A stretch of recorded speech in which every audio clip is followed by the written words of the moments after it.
down by the sea. It ain't much, but it's enough for me.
Harmon, my man Harmon, he's hilarious, he's wonderful. He's not me on Facebook anymore, thank God. He was scaring me with that because he was so good at it. Yeah.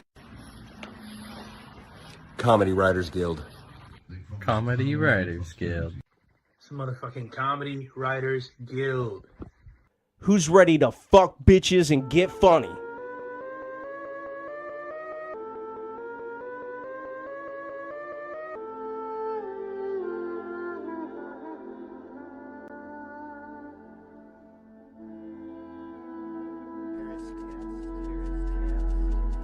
Signal if you can hear my voice. Here is test. Signal if you can hear my voice. As we cross the river into the evergreen to the land of Tula. Here is test. Signal if you can hear my voice.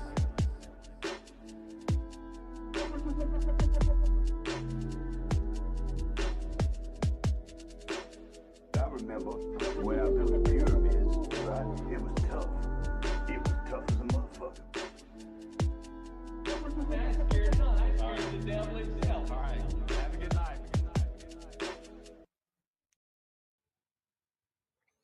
Hey, what the fuck is up, everybody? Welcome to another amazing episode of Comedy Writers Guild. You know what they say? Thursdays are the new Fridays, now that Comedy Writers Guild is here. And I'd like to start off by saying, guys, I apologize for last week. I came down with some sort of bug. I would like to give a special shout out to Nikki Halstead, though, for stepping up at the last minute and coming in and saving the podcast. She's fucking amazing, guys. That's why I chose to ask her to come on and take my spot. I know it's some big shoes to fill, trying to do what I do.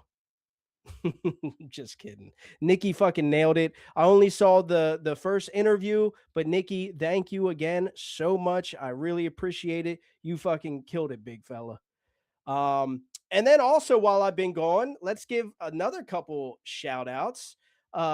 Powerful women, we had Nikki Halstead, but we also had Blazing Nana while I was gone, had a birthday. So Blazing Nana, happy birthday to you.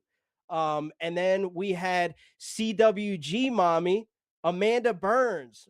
Hold up. Amanda Burns, I hope you had a fucking amazing birthday. We love you at the Comedy Writers Guild. I love you dearly. You are fucking amazing. Thank you so much for everything that you do. Now that I got that gushy shit out of the way, for those of you that are new, my name is Harmon. I'm the creator and the host of the Comedy Writers Guild. And as always, I have my main man, Travis Wayne. That handsome devil right there. All right. And guys, I got some good news. Oh, dramatic zoom. And the pan out, whoa, we never had that happen before, guys. Holy shit. It must know that this news is serious. But I just want to say thank you all for being patient with me. I have finally passed my last test to be a building inspector. Fuck yeah. Let's fucking go. Thank you, guys. Thank you. Don't let anybody ever tell you you can't do anything. Not that anybody was telling me that, but I've been told that my whole life. I have ADHD, dyslexia. I get rug burn on my knee because my cock hangs so low all the time. I have issues too, guys. But don't let anybody, dude. I was a homeless drug addict at one point, living in the basement of a bando, shitting in a bucket, and now here I am taking 4 college courses on my own, being my own teacher, and don't let anybody tell you you can't do anything. So let's get into how it works. So how it works is we'll start you off with a joke setup or a concept, and it is your job to deliver the funniest punchlines in the comments. You will have 15 minutes to submit your answers. Meanwhile, we will try our best to keep you entertained with our spontaneous and hilarious banter on topics of conversation that just happen to naturally arise. So Travis is about to put 15 minutes on the clock, and we are going to drop the first joke concept. Now, it's been a while, guys. If you've been counting the weeks, this week is that week. We are doing the caption this episode. So Travis is going to put up on the screen the image. Travis, if you would now. and that is your first image. Now, keep in mind, guys, our special guest is going to be judging you harshly. Okay. So let's get those creative juices flowing. Let's get those fingertips ready and start commenting. So right before the podcast, me and Travis were setting up and getting ready for this episode, and a huge storm came by. He was like, "Oh damn, it's kind of like blowing into my house, and the door's shut." And all of a sudden, his lights went out. So we thought it was lights out for tonight's episode, and so it was some pretty untimely rain. Okay, that almost canceled this episode tonight. But tonight, thankfully, we are blessed with the presence of a woman. You might have seen her on Kill Tony. You might see some of the epic roast battles that she's done. She's all over Instagram, Facebook. She's really getting her name out there. Beautiful name, too. I introduce to you guys Timely Rain. Hello. Hi. Thanks for having me. Oh, thanks for Sorry being on. Thank you. about your untimely rain, as you were saying, Travis. Mm-hmm. That sucks. That sucks. Yeah. We're here. He's safe. We're here. He's It makes it more. Yeah. I have to ask you, and I know you probably get this your entire life. Like, what's the significance behind your name? I did not choose it. I want to be very. My name is Timely Rain, and my siblings are Noble Song and Sagacious Star. And so I didn't even get the weirdest one. But my parents, they read this book called The Outlaws of the Marsh that was like a Robin Hood story that was written in China in like 500. And they loved it, so we're all named after like different monks in this book. And Huh. name is like a normal. My mom and dad have normal ass names. Oh, really? Mhm. Figures. So, follow-up question. What's your parents' drug of choice? Exactly. So I did end up talking about that like on Kill Tony because I was like, Yeah. well, but my mom was a like a rave kid back in the day, but my dad's actually straight edge and has never done a drug in his whole life. My Never dad even tried weed. never tried weed, never smoked a cigarette. Like he drinks beer now, but like he was not. And so they were the total opposite. And they met while working at a record store together in like downtown Houston in the 90s. And so I can't help but be Yeah. Doesn't that piss you off though when like somebody hasn't smoked weed, but like alcohol's fine to them? Yeah, no, it pisses me off when anybody hasn't smoked weed. I'm like, I mean, I understand it gives people panic attacks, but I have a panic attack all the time. So get on my level. Yeah, exactly. Weed just enhances it, just sprinkles the panic attacks. Yeah, it's good. So you've had a couple Kill Tony. Oh, you have a tour coming up. Yes, we do. We really do. If you have any friends within like Colorado, New Mexico, Alaska, we're going to Alaska too. With like me and Colin and Drew and Tony Scar for a lot of those dates, JJ Alexander for a lot of those dates as well. I'm wearing JJ's new, or they've had their comedy company going for a while, but I really, really like them. I really like this little guy that they have on the shirt. But yeah, we're really excited. It's going to be like a 3 week long tour. So please come see us. We we would love to meet and see everybody. And Oh yeah, we already have a few people from Comedy Writers Guild that's going to be showing up to a couple of those dates. oh, that's Yeah, awesome. That makes yeah. me feel super like one of my favorite thing about getting to do shows on the road is like, not only just seeing all the different places, but like I really do sound cheesy, but I love meeting like all of the like people who do comedy in these places all around, especially if it's like, especially the smaller of the scene, because I'm like, oh my god, y'all are committed to this like 100%. And I'm always really impressed by people's like dedication. And we've done stuff, and I love the current. We did was in the middle of Upper Peninsula, and there were some really awesome guys we got to meet doing that in the middle of nowhere. Hell yeah. Well, you're gonna be going to a couple middle of nowhere places on this tour. Hell yeah. Yeah. But Gary's been doing a fucking phenomenal job with getting Oh, everything. dude. Yeah. Yeah, Gary's been a fantastic guy to work with so far. Like, I mean, he's done everything that you can possibly do to get ready and to put something like this together. So I'm really excited. Yeah. Damn right. Shout out Gary. I know he's watching right Shout now out too. Gary. Yeah. Yeah. How, Friend of the hey, Gary. podcast. So I'm gonna ask you questions that I ask everybody. So what does your Sweet. creative writing process look like for you? Uh, whenever like I write, if I'm trying, so if we're talking about jokes specifically, because I think everyone should write all things, especially if we are in the comedy world. Just you should be writing down whatever, even if it's a dumb idea, a story, a journal. That doesn't matter. But if you feel even that little thing in you that's like, "Brr," just write it down. Me and Colin.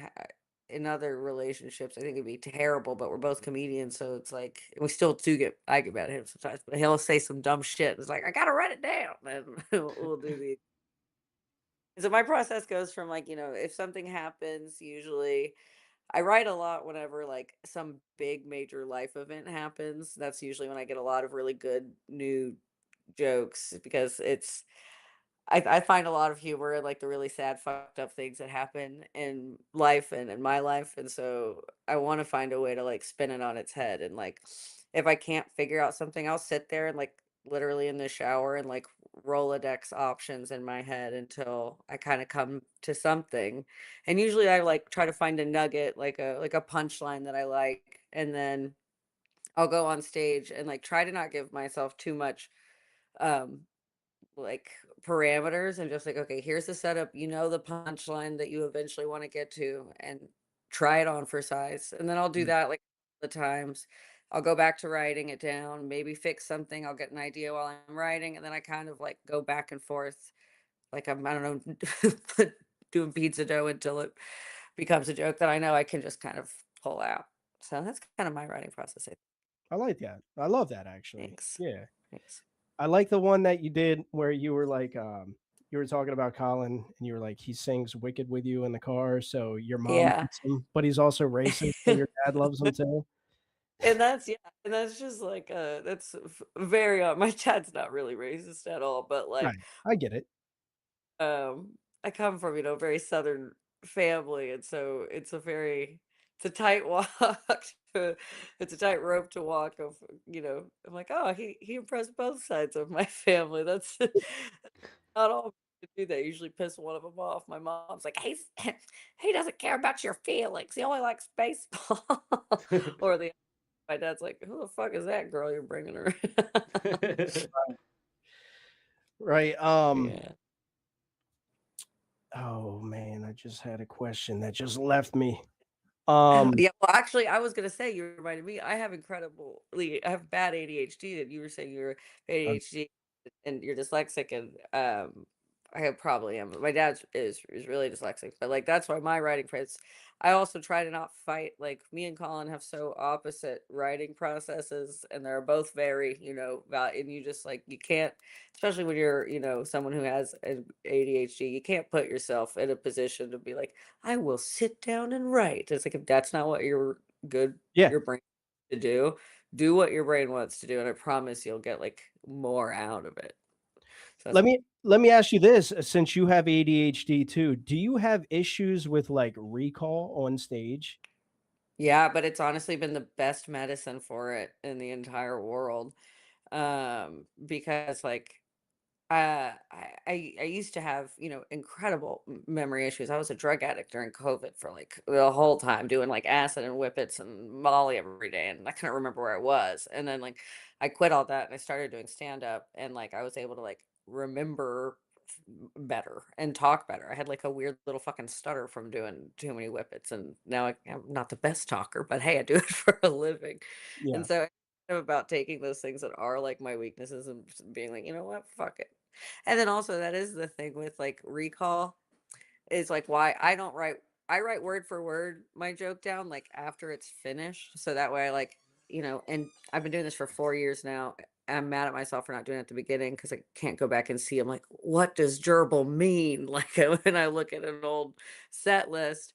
So I'll write them down, but also not holding myself to say it the same way every time. Like, and so it's like just the recall. And I don't know, Colin probably showed you. He does the back of his phone. I do the front of my phone where I write out different lists like for each of my sets Yes. to do, whether that's like a whole kill Tony minute I want to do written out word for word because sometimes I get a panic attack even though Yeah. I wasn't chosen for so long. You sit there, you're like, I have to memorize this. So that's my dog. Oh, But so that's the thing about recall. Men all the time every you can go see the most famous man do stand up and he has notes on stage. what does being a man have to do with it? I was told like for so long by other men in my stand-up scene, like older ones, that like don't bring notes on stage. It's really like unprofessional. It's really unprofessional. And then I just went and like I saw so many other people doing it. So I'm like, what? Who's saying these rules but not abiding by them? So I come from like a very big scene that the Houston was really famous for the Laugh Stop, and that's where like some of the biggest comedians that like Bob Hope and Louis C.K. like all these really famous Dave Chappelle back in the day guys came through, and then these comedians who are still in Houston, who are really great comedians who've been opening up for like fucking killers for like 30 years. The like old school mentality of comedy like is still not super prevalent, but it's like it's around in Houston a lot. I think a lot more than Austin, since Austin, kind of had a good resurgence of its new kind of identity. But in Houston, you get a lot of like, back in my day, this is how we used to do it. Yeah. Yeah. Well, being from Houston, I ask everybody that's from Houston on here, what's better, the Austin scene or the Houston scene? For what reason? So, I say that the Houston scene Good is question.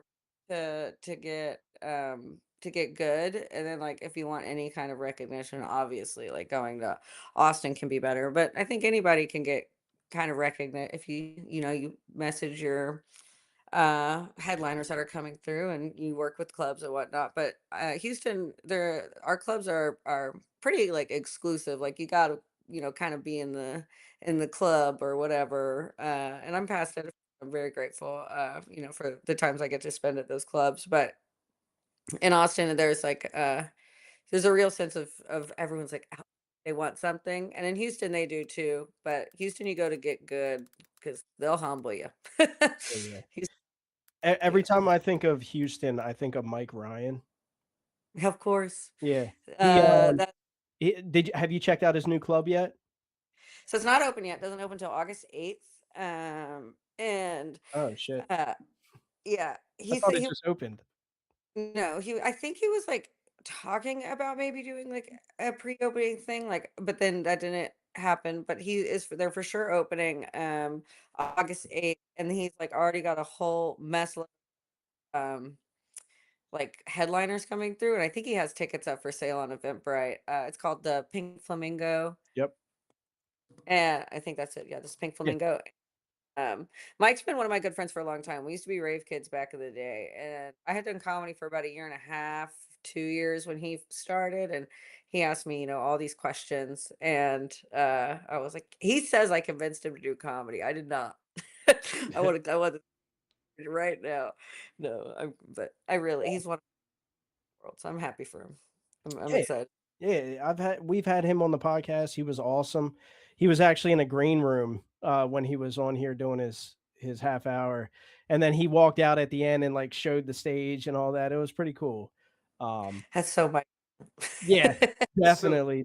you said that you and Mike were rave kids back in the day. So Mike Ryan was seriously out there. I'm just imagining him shirtless, pouring buckets of sweat on Molly, waving around glow sticks. Is Mike Ryan? Yeah, yeah, Mike Wright. There's Y'all should ask for pictures. I'll find some pictures for you. Go check his Facebook. If you scroll down far enough, you can see I him. need Okay, those. let's see if we can Yeah, clip this and then post the picture right right. there. There, Yeah. yeah. Uh, There's Mike. yeah, he was a little bit older than me in the rave scene, and but he like, man, he was him and his buddies, they used to like run shows, and I used to run shows a little later, and like those skills were, I didn't know at the time, but incredibly valuable when I first started comedy. Like the idea of barking and just like flyering and producing and stuff wasn't foreign, because like in marketing, it just, hey, I have a show. Do you want to come to it? I'd already been doing that, and so would Mike. And so it puts you in a good position to be like, oh, okay, you want to tell me, you want to hear me tell dick jokes instead? Yeah. Yeah. I mean, marketing yourself is the biggest thing in the beginning for sure. Like that's what Offender is the best at. He is out Yes. there barking his ass off. Best barker in Texas. That's what I call him all the time. I know. So I also worked at the Renaissance Festival forever. And in Ren Fair, that skill is called hawking. And Offender, you would, oh my God, one day, if you, I bet he has, but he would be the best. He would make so much fucking money at At a the Ren Renaissance fair? with Oh that yeah. talent. Yeah, for sure.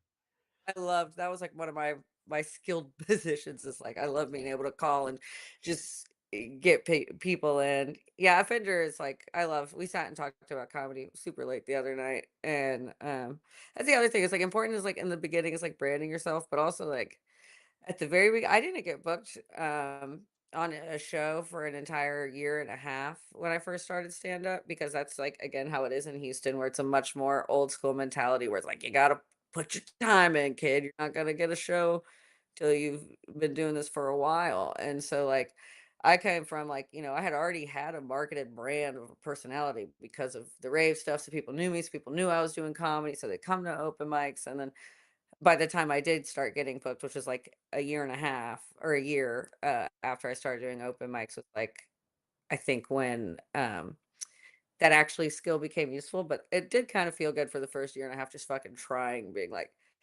is anything I write good enough? And Yeah. eventually, It's the whole hustle, you know? yeah, Yeah. and then yeah, And I'd like to go back a little bit. You were showing how you do all your sets on the front of your phone, like your front screen. And I use that trick all the time with like notes that I need to do. It's yeah. an ADHD thing. So I'll make it like my screen background so I can't fucking forget it. If I open my phone, it's right there. Even though with my ADHD, I'll look right past it anyway. But we're actually having a guy on the podcast here in a couple weeks named Dan Wallach, and he has created an app called Underpants without the E. Okay. And it's actually an app for comics to where you can put your set list into it. And it also I have to look into it. You're gonna have to like check this out because it sounds really Yeah. cool. You put your set list into it, and it pops up on your screen like in large print so that you can read it. So you can like set it down and be able to read it from like kind of far away. Oh wow. Yeah. Yeah. I'm also so old school and ADD that like I'm a notebook Oh yeah. person life, and like I'll just tear a little part out and like either stick it to the back of my phone, or just I'm also a big proponent for like sometimes just go out there. I tell Colin this all the time, he hates it. I'm like, wing it, honey. See what happens with no plan, because you'll surprise yourself more often than not that you don't need Yeah. one. And as long as you have like your goals, because it's like your body, especially being 80, your body knows how to get you out of trouble. We've been there, or we've been like this our whole life, where that split last second decision sometimes is like our gold star moment. Yeah. And so where I don't have a set, and don't I'm in the middle of a joke, my mind's blank, but I prompt your body will go whoop, and then Yeah. save you. And it's also, I've bombed a lot on that, but you also learn how that feels. Yeah. I totally relate to that. I love that. Let me get back to my questions over here. Who's somebody that's kind of inspired you in comedy? Oh my god, so many people. I'm trying to think. Honestly, right now, Jordan Jensen's my number one. I just want. Woo! Hell I, yeah. I think she's like Mount Rushmore greats of our generation, like Dave Chappelle level almost one day. Like, and I'm so obsessed with her. Like, she's just. I went and watched her hour two, and it was at the Improv not too long ago. And like the biggest thing that I took away from the whole set was like good comedy makes you feel not alone. Good comedy makes you feel like you're not a weirdo for just a minute.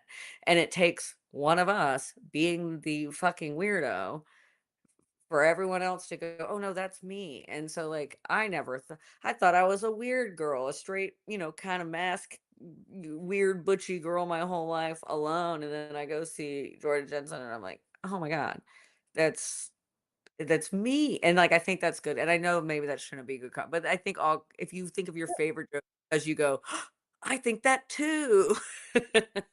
And Yeah. so, she's amazing, and, I really love her.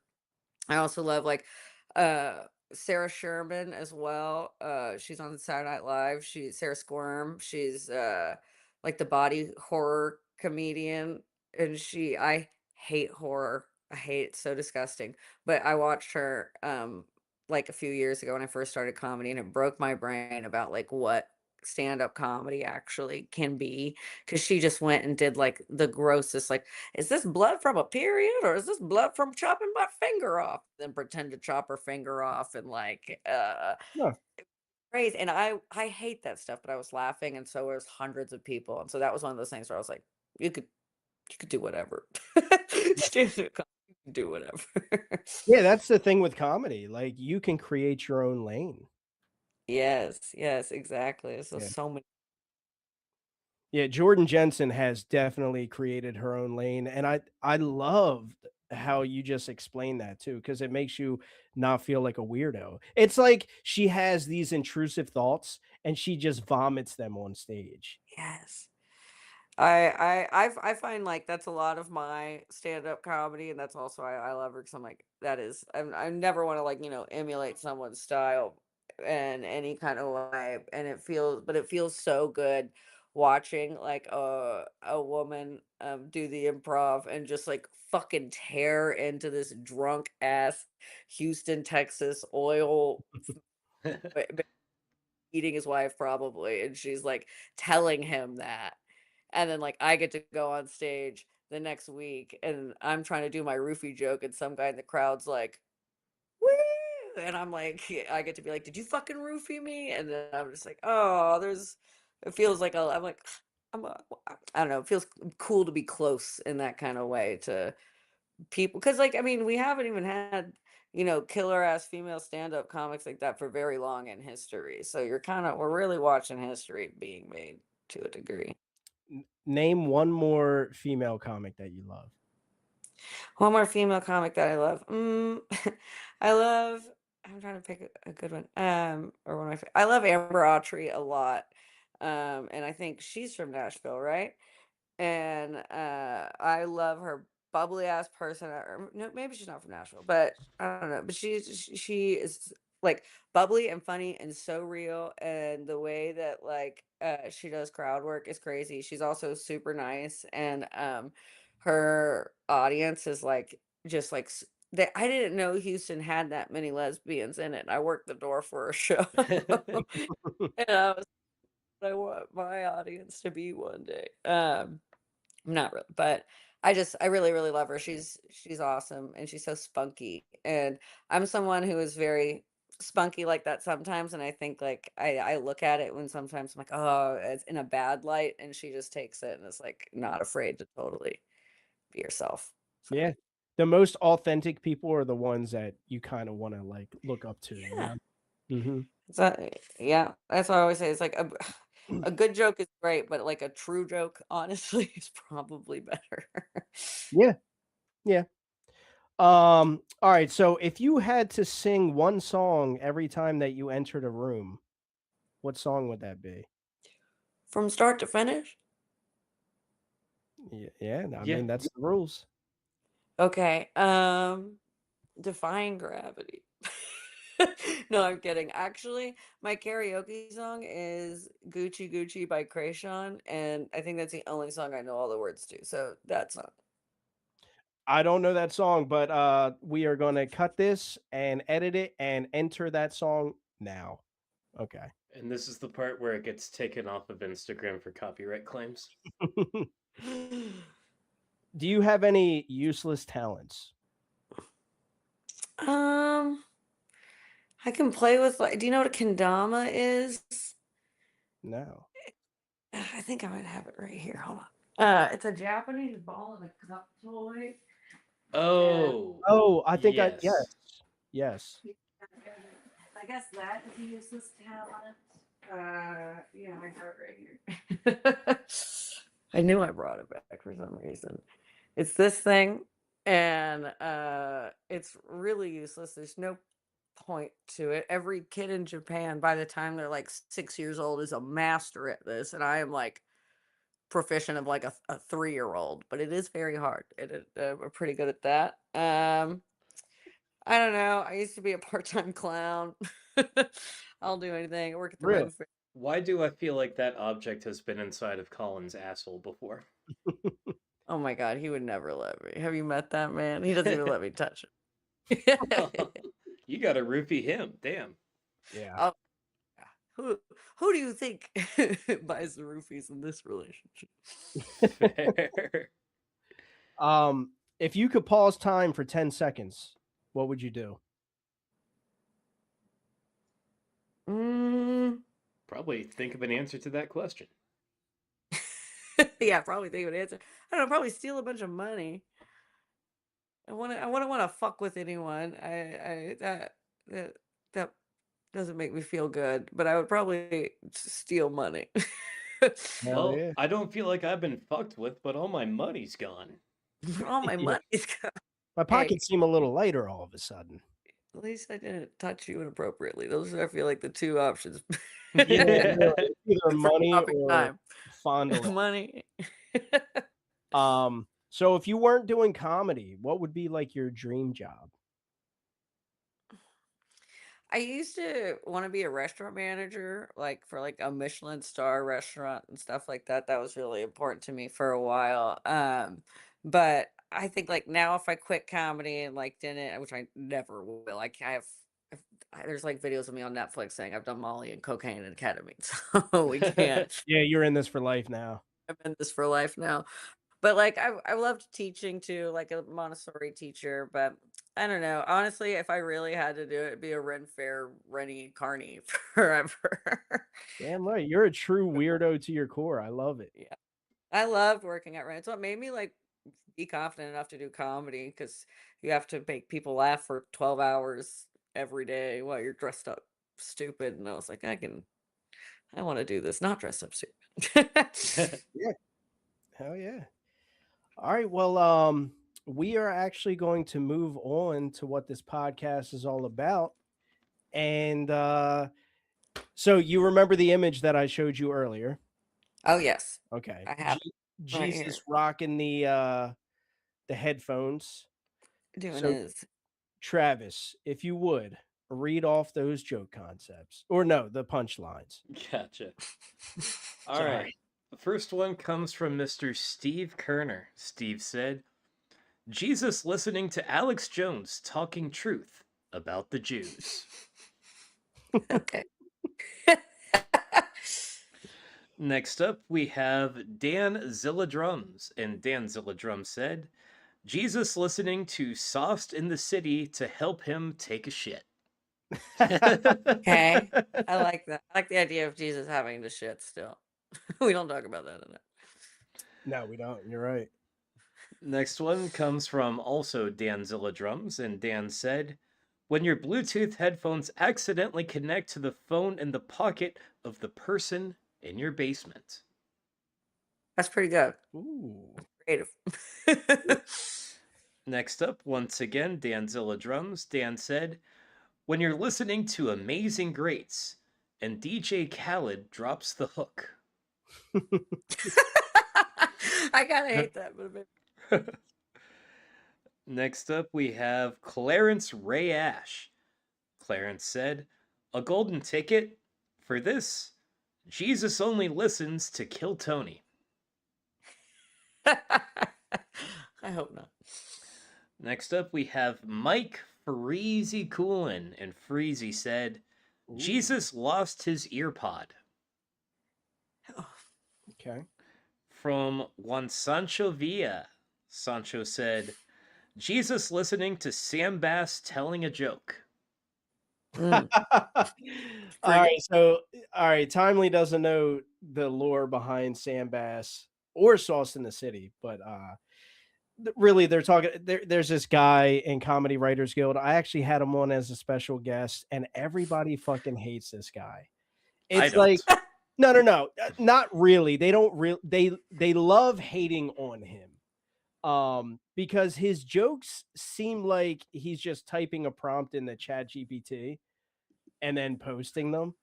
And we're all trying to like bully him and slash encourage him to be a better writer. So that's why that name. Okay. I like a bully / encourage. Yeah. That's what we do. We need Next up, we have Danzilla Drums, and Dan said, "This is Harmon getting a call from work telling him to stop showing up to the job site and declaring himself king of the Jews." I would never. Dan, just take the word Jew off of each of these jokes. Yeah. That's probably why we got our fucking page banned, dude. I told you the J word. You'll need to say "I love Israel" at the beginning and end of this. I mean, we have the king of the Jews literally keep on it our up. screen right now. yeah, no, like Israel. Next up, we have Juan Sancho Villa, and Sancho said, "Jesus listening to me confessing to a priest." Mm. Okay. I really was running from that officer. Yeah. Father, I swear I only slept with that officer's wife. Next up, we have Nikki Halstead, and Nikki Halstead said, "They see me holy rollin', they hatin'."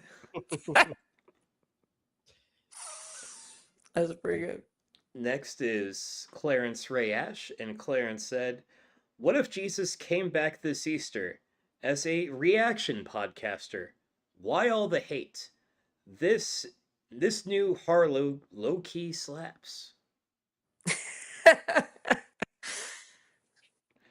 From AK Alex Krieg, and AK said, "Jesus learning one of the similarities between pussy and a horse's nose." Oh. Okay. That's pretty good. Next up, once again, AK, and AK said, "Jesus listening to Tony refer to comedians as assassins." Yeah, he does do that too much. Yeah. From Dan I'm like, Zilladrum. oh no, sorry. I was gonna say they're trying to get into this country. Let's not call them murder. Yeah. Yeah, really. Yeah, he just low-key doesn't want Ari Maddie to move here. From Danzilla Drums, Dan said, "Although his sight and hearing had been obstructed, the smell of Rosie O'Donnell was just too much for Jesus to bear." That's sad.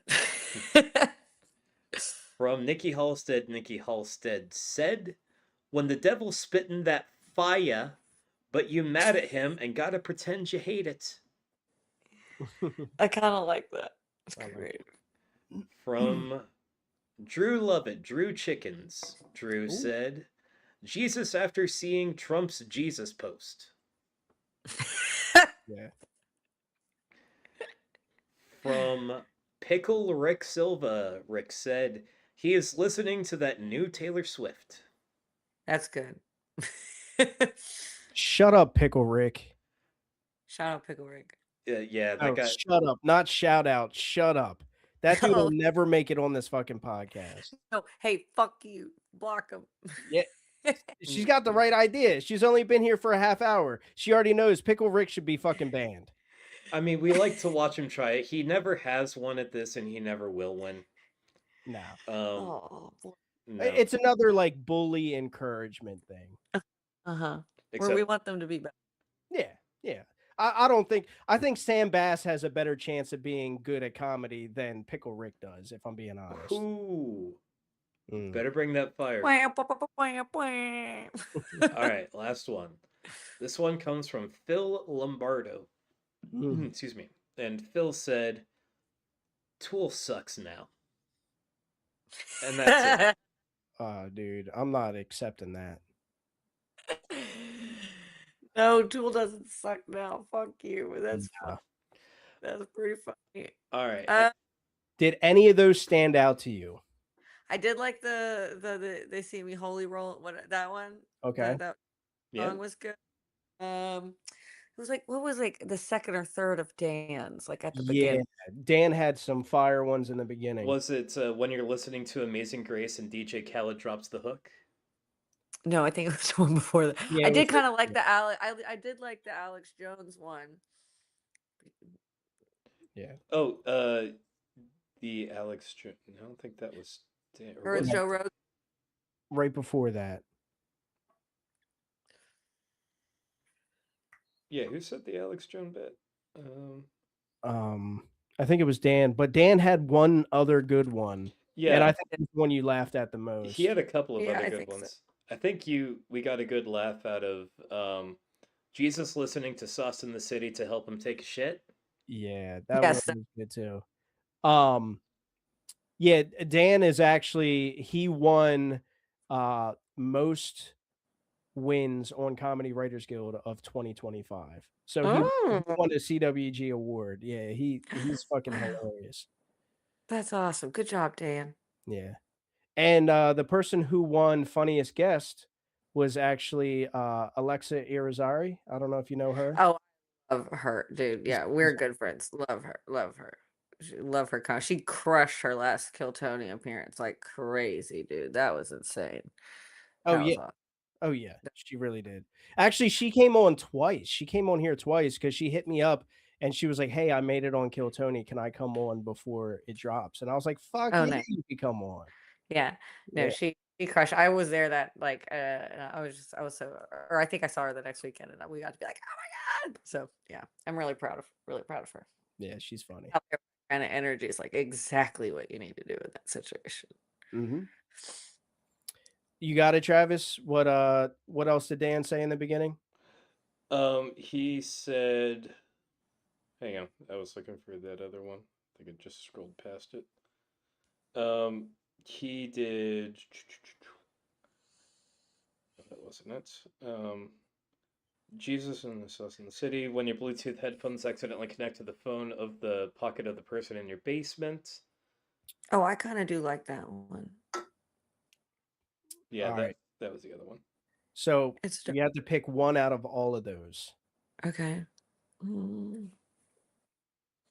I'm gonna pick the Bluetooth basement. Okay. Alrighty. That is That Dan. was Dan. Dan. Okay, hold up. I like it because of the accidentally connect to Bluetooth. It's a very, very funny premise of anything. Like you could take that like 100 different ways Oh yeah. of where it gets connected. And then I liked the because you could have done a bunch of stuff with that, but also making it super creepy, dark in the basement. I don't know.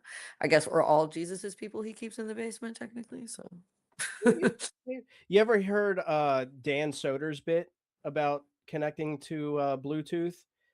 oh, probably. I know off the top of my head. But I love Dan Soder. Oh my God. Dan Soder was talking about he bought his girlfriend, like during the pandemic, he bought her a Bluetooth speaker and she was taking a shower and she was listening to it, but he was like, all right, I got like 10 minutes. She's in the shower. I'm gonna rub one out real Oh, yes. Yeah, and yeah, he yeah. accidentally connected to the speaker and he was like I don't know what it's like to all of a sudden just hear the sounds of porn come across the speaker, That's so but I do know what it's like to not know why your volume button isn't working.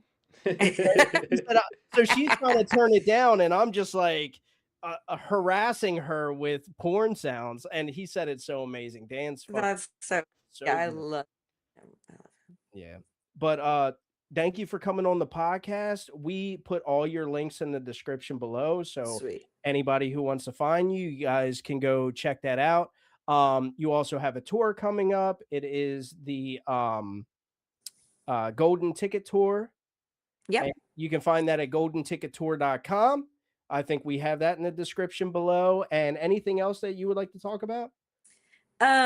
Joke Fest or Joke World just announced Joke World Fest in St. Pete in August, I think 14th and 15th, and so Colin will be there with like all of everyone's favorite Joke World, Joe DeRosa, like all of us Kiltony people, like, so I'm very, very excited for that. So you can use my code timely for a 10% off ticket, but also I just really want to I love Florida. Florida Timely is a different person.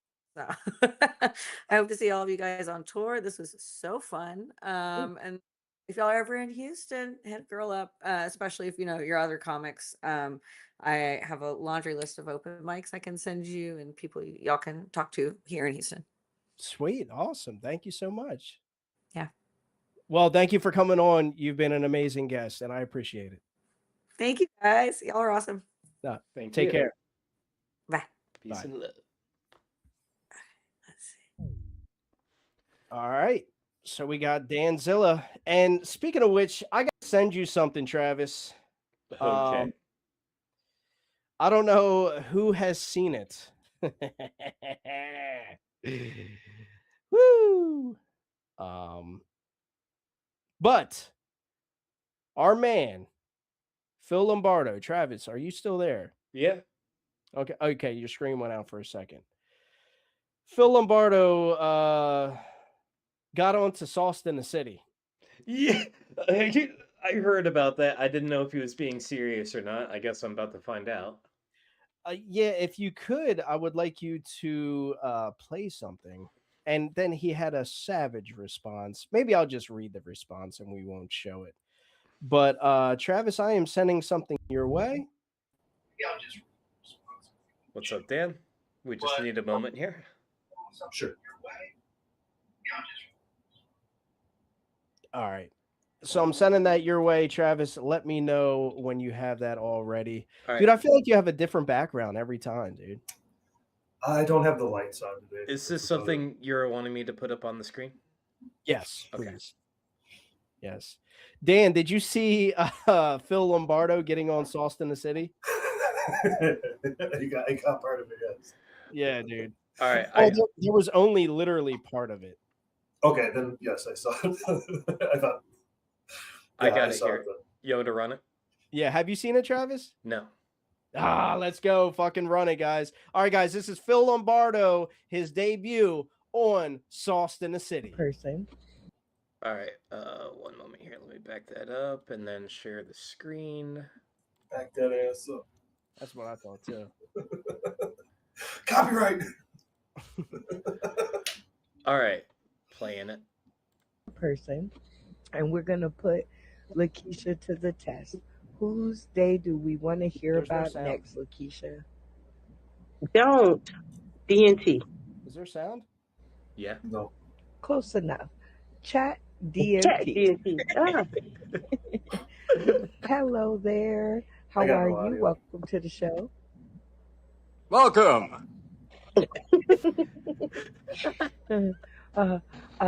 Did you bring along your sock puppet friend?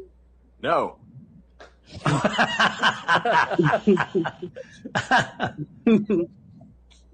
Well, in the absence of your sock puppet friend, tell the people tuning in today, tomorrow, and beyond more about you. Well, I'm the main sponsor for a comedy group called the Comedy Writers Guild. We are not a cult, but you can join us like a cult if you want. We are going to treat you like it's a cult. Well, because we're learning from each other now, and we're learning to take a bow. No. Well, No. one down, so there's the three of you to go. Now, I'm going to tell the person And we're going to All put right, it looped. All right. So people think that the way to my heart is through feet pics. And while I am a sucker for nice toes, the true way to my heart is to win a spot on Sauce in the City and do some shit like that. I fucking love you, Phil Lombardo. Now, the kicker Phil doesn't is, mess around, huh? so here's the thing. So Brenda ended up messaging him afterwards and said, "Thanks for playing, but you are not our kind of people." And Phil's response was, "Well, yeah, I'm an actual comedian." All right, we never introduced this new picture. Travis, go ahead and toss up the next joke concept, dude. All right, there you go. Start of jokes. All right. Dan, what's been going on, bro? Same old. Just living the dream, you know. Yeah, that's what white people always say before they want to kill themselves. Oh wait, I was just looking at the image over here. Oh god, that's terrible. What is this? What image? Oh, it looks like Bill Burr. Oh yeah, like that it. guy looks like Bill Burr. It does kind of. That I can see it. That was me a couple days after trying to get sober. Yeah, dude. Yeah, that's Harmon when he runs out of Topo Chico. Yeah. Dude, that looks like a sorry Shafir. Bring me my blankets. Like if Ari were to just shave, that's what he would look like. Yeah. Oh man, what's new with you guys? Not much, man. I'm gonna be chilling a lot more. I finally passed all my tests, dude. Yeah, congratulations. That's awesome. Thank you, man. Thank you. That was a task. That was a task.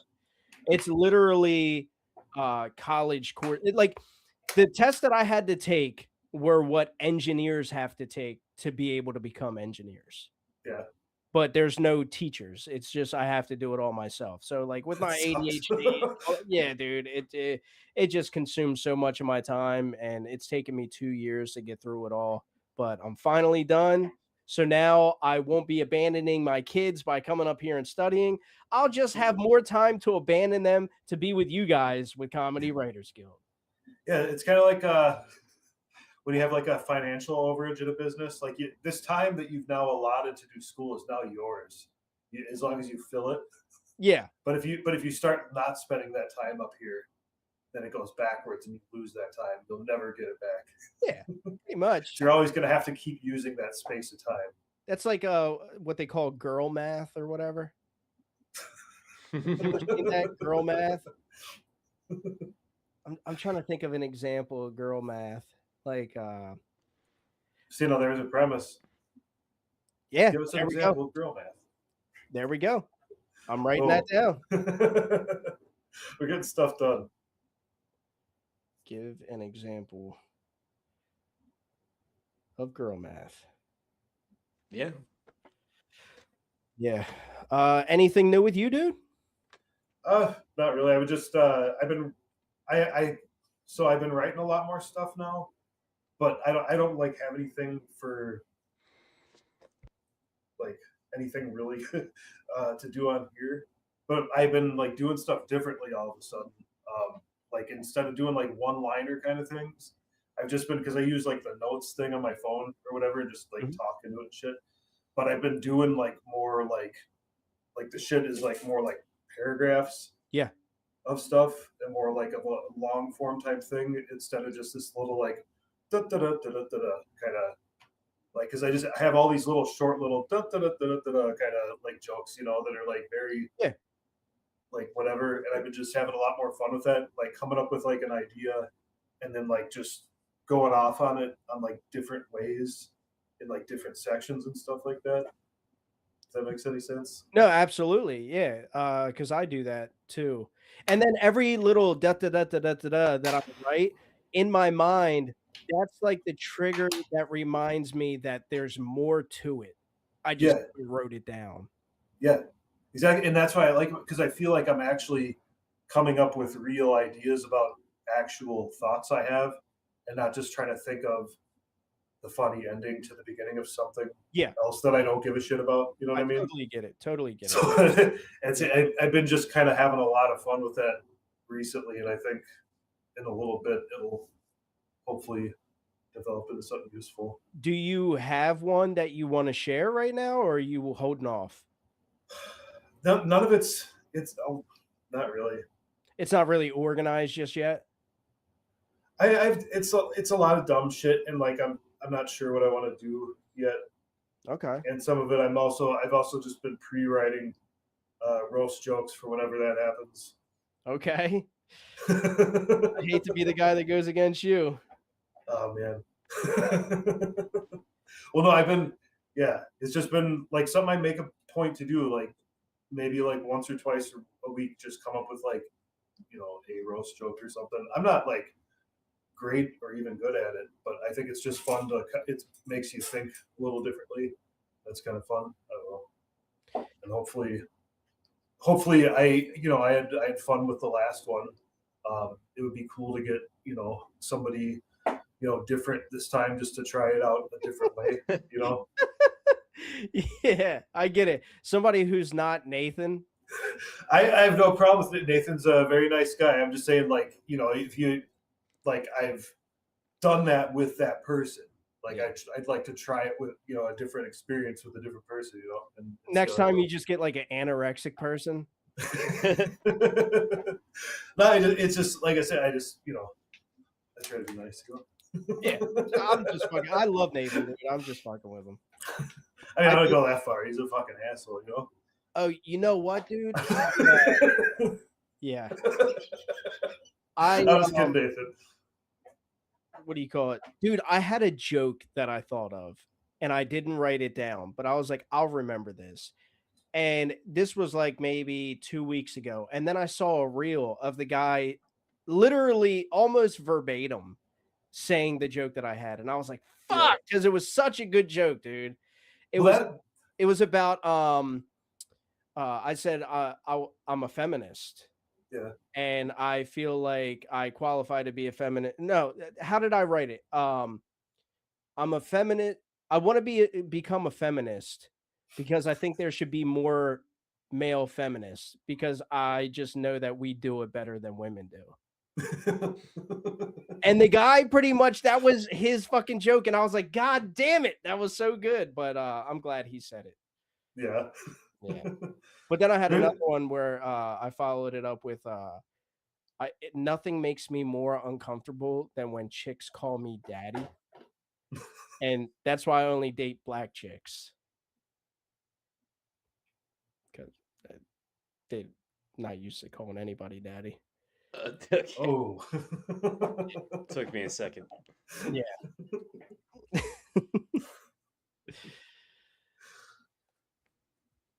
Let's see. Do I got any more? I like when Dan comes on because then we talk about all the ones that we wrote down. I keep going through this stuff, but a lot of it's just it's none of it's like and some of it's just dumb ideas of like things, like a concept. Yeah, here's like I had an idea, like a concept of even like a skit or something about a person that lives like out in the middle of nowhere, but like just watches too much like YouTube and shit like that, and just starts like fantasize about like living in like shit like New York and stuff like that, and like doing shit like making chopped cheeses at their house and stuff. And like, you know what I mean? Just being like a dick around town to people for no reason. because they fantasize about being in New York. You just like talking with like a shitty like Brooklyn accent like to people for no reason, like going into like an antique store and like just aggressively like New York. Yeah. I don't know. See, it wasn't funny, and that's why I should have kept that to myself. No, it was good, dude. I get what you're doing with that, especially when you toss in the Brooklyn accent. Like, imagine like Drew Chickens. Yeah. Because he like lives out in the middle of nowhere and he's a little fucking hick or whatever. Love you, Drew. Yeah. But imagine he just gets obsessed with like, they have like foot talk or girl talk or whatever, but he's obsessed with like New York talk. And now he's just speaking in a Brooklyn accent. That's hilarious. Well, they said like after The Sopranos came out, I remember I think it was like a female comic that was doing an interview about this, and she said like all the guys around there like after The Sopranos came out, there was just hordes of dudes that were all just kind of half pretending like they were in the mob and connected and shit. Like all of a sudden after that, and it was like a whole big thing. They had to watch out. It was just like these fake, like What the fuck? these guys. They'd like watch a show and be like, "Yeah, no, I'm gonna pretend like." People are so lame. It's fucking weird. What did you have, Travis? Yeah, I recently discovered a cache of like half-written jokes that I made to myself. I'll just read a few of them off real quick. Nepotism Sports League. Uber emergency vehicle lights. One of life's universal truths: air mattress becomes comfy as flattens. Um, Resting bee sting face vice president. A gay clown's most popular trick is to bore 37 other clowns in his asshole at the same time. I think you got a winner right there. First woman president. Geez, Harmon, you're not supposed to complete the joke within the concept. They call me the Alex Baldwin of hitting it raw. That should be the first thing you say. Yeah. This one, I don't know where I was going with this, but my penis is a fucking idiot. I think I've said this one on here before. Metrosexual. I know I'm on the spectrum, but I don't like trains that much. Yeah. And that was it. Dude, yeah, Dan's got a point with that. With the Alec Baldwin one, just come right out the rip with that. It's just so shocking and out of Yeah. nowhere. I like it. So what's that mean? Like you're not shooting blanks? I'm not sure what I meant by that. Maybe just weak pullout game, I guess. Yeah. I don't know. That's like a list of jokes that needed more development. Or you could say like, so I have a kid on the way. I guess you could call me the Alex Baldwin of hitting it raw. Yeah. Sure. I ain't shooting blanks. All right, so I have a bit that I want to do. This is going to be more of like I record myself. It's more of a bit, and I talk about how horrible it must have been to like. I would hate to be on a yacht somewhere out in the middle of nowhere and have Katy Perry just put her pussy in my face. Like I would just be devastated, just so shocked, disgusted. And then another one where I'm like, for those that are not a part of the U.S.,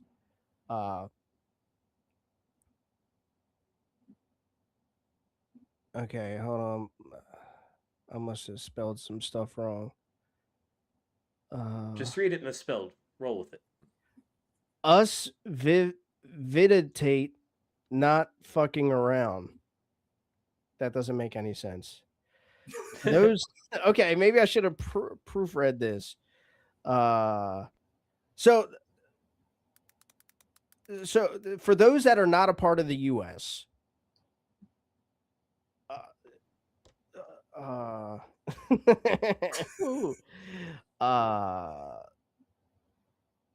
was I trying to get out of this? So those are we, the common folk, are not fucking around. All right, so we would appreciate not finding out. So if you want anyone to find out, please make it our politicians. They're the ones fucking around. You know how they say fuck around and find out? Yeah. So it's not us fucking around, it's the politicians. So please let them find out, not us. Don't nuke us. Yeah, why don't presidents fight the wars? They're always sending the poor. Dude, I swear to God, if Barron Trump is not drafted, I'm going to start my own war. Mark my words. Good luck with that. He's going to have bone spurs. Well, I love Israel and hope that everyone has fun. Absolutely. Yeah. All right, guys, I'm looking for a new co-host. One who isn't going to bow. Sorry for keeping you on the air. Oh, you don't bow. You do not bow. Oh, okay. They don't like that. No? It's a whole other thing. Good to know. I will be bowing from now on. You know where they make that Topo Chico? Oh yeah, dude. Shit, that would suck. Just fucking Charlie jerk me all of a sudden. Yeah, side of my neck blows off.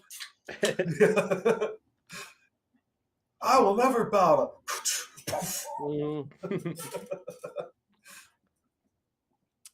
I don't know if you ever had one of these things, but they're carbonated as fuck. So I wouldn't be surprised if one exploded while I was opening it. I've literally never, ever seen those in my entire life. I've only ever like heard of those because of you. If that's part of a commercial, you want to clip that, go ahead. I've never in my life heard of Topo Chico until Harmon puts these up every single day or every single Really? episode.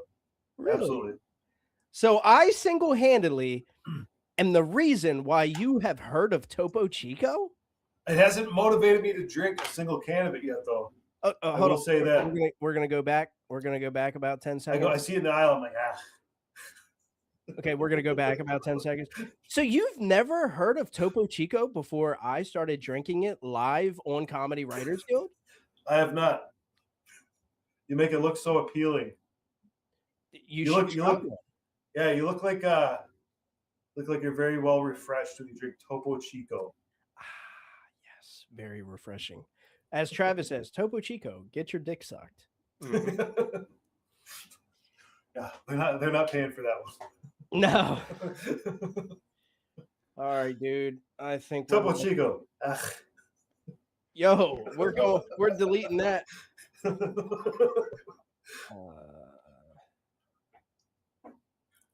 All right, yep. It's like the runoff at the bottom of the Sprite factory. little grates at the bottom of the factory where all the shit fucking runs. That's like accurate. That. That's accurate as shit. It's like they gave you Sprite but removed some of the flavor. Yeah, it's got a little fucking people walking around, you know, all the shit that happens in the day. Yeah. You know? Yeah. Hopefully barefoot. That's why I love it. Well, where's the factory located? All right, never mind. All right, man. We're gonna get on with this sorry Shafir character. Yeah, I'm sorry about all this. Have a good night. You too, brother. All right. Good night. Later. Go follow him on Danzilla Drums on TikTok, guys. Fucking beast at the drums. All right, let's see. What we got? I'll find out as soon as I navigate back to the page, because if I navigate away from the page for more than 3 seconds, I lose it. Okay, here we are. Now it just needs to load. Okay. All right, first joke comes from Mario Chavez, and Mario said, "The face I made when I just jerked off to the best BJ porn I ever seen and realized it was a man." From Phil Lombardo, he said, "Me after a night with your mom." From to go back to what Mario said, men do everything better. Yeah, we don't make the rules. Yeah. But you know what they say? Women can't live with them. Don't want to get a blowjob without them. From Blazing Nana, Nana said, "When she licks your bum to scrum, while you come yourself dumb." All I right. love that. Me too. From CWG loser residents who will never win, Pickle Rick Silva. And Pickle Rick said, "Me after letting that thick white girl from the Walmart parking lot sit on my face and she farted." Rick also said Harmon Comedy is already at war with his sexuality. Yeah. I feel like I'm at war with Harmon's sexuality and losing. From Clarence Ray Ash, Clarence said, "When your buddy's band plays last." Oof. That's good. From Phil Lombardo, "Danzilla drums when Tower 7 fell." From Danny Trevino, Danny said, Leonardo DiCaprio when he took all those Quaaludes. Mm-hmm. I'm sad I never got to experience that. Dude, I would relapse over Quaaludes. If somebody was like, yo, dude, I got my hands on some fucking 1983 ludes, I'd be like, let's go. I'd have to try. Yeah. From Steve Kerner, Steve said, Harmon when he finally realizes Nikki is a better host. Who said that? Steve Kerner. Oh, Steve. Fuck you, man. From Phil Lombardo, Kyle Yankowski after releasing Finally. Yeah. From Clarence Ray Ash, Clarence said, How you look when Netflix asks if you are still watching. Damn right I am. From Steve Kerner, Steve said, The cuck in the corner watching you fuck his wife. Oh, I didn't know Sancho could stroke like that. From AK said, The look you get when your dying father finally notices that you stole his morphine drip. Yeah. Honorable mention. Danny Trevino said, me after a night with Blazing Nana. From Pickle Rick Silva, Pickle Rick said, This is me when I don't get on CWG. Be sure to catch Pickle Rick every Thursday night. Looking like that. From Phil Lombardo, Phil said, The guy who has never left the Discord room. From Danny Trefino, Phil's faced after sending, Well, yeah, I'm an actual comedian. You had to get that down before you took it in. And that was it. All right, let me see if the winner is still the winner.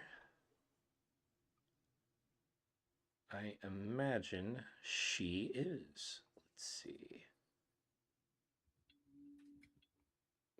Yep. Let me just make super sure that. Okay. All right. So the winning joke with a total of 9 reactions is when she licks you, bum to scrum, well, you come, yourself dumb. And that was Blazing Nana. Hell yeah. Well deserved. There was a couple solid ones in there. Oh, yeah. Yeah. Cool. We'll have her on. She just celebrated a birthday. Fuck yeah. We'll wish her a nice happy birthday. And we will get down to what this podcast is all about with the third image of the night. And there it is. Hey, There what's is the image. That sounded pretty fucked up. Nana came on and you're like, and there it is. Oh no. And then there she it is. There There she those both things are. Nana, you know we would never disrespect you like that. I know. Okay. You guys are awesome. Okay. We, And I don't know if you were here earlier when Timely Rain was on, but I did wish you a happy birthday. Yeah, thank you. Well, here's what happened. I saw the announcement that Travis was having issues with weather, so I went out and I smoked a lot of weed. And I took my dog for a walk, and then I saw you guys were on and you were just getting ready with done with Timely. I'm like, for fuck's sake. Ah, So, but anyway, me and her got to have a good time. We hung out a little bit at Comic Relief on Monday before Kill Tony and right before she got pulled to go on The Little Boy. So that was really cool. We had a really good time. Yeah. And we sat there and we smoked and we shared we're birthday twins and it was oh, really cool. that's I'm really, great.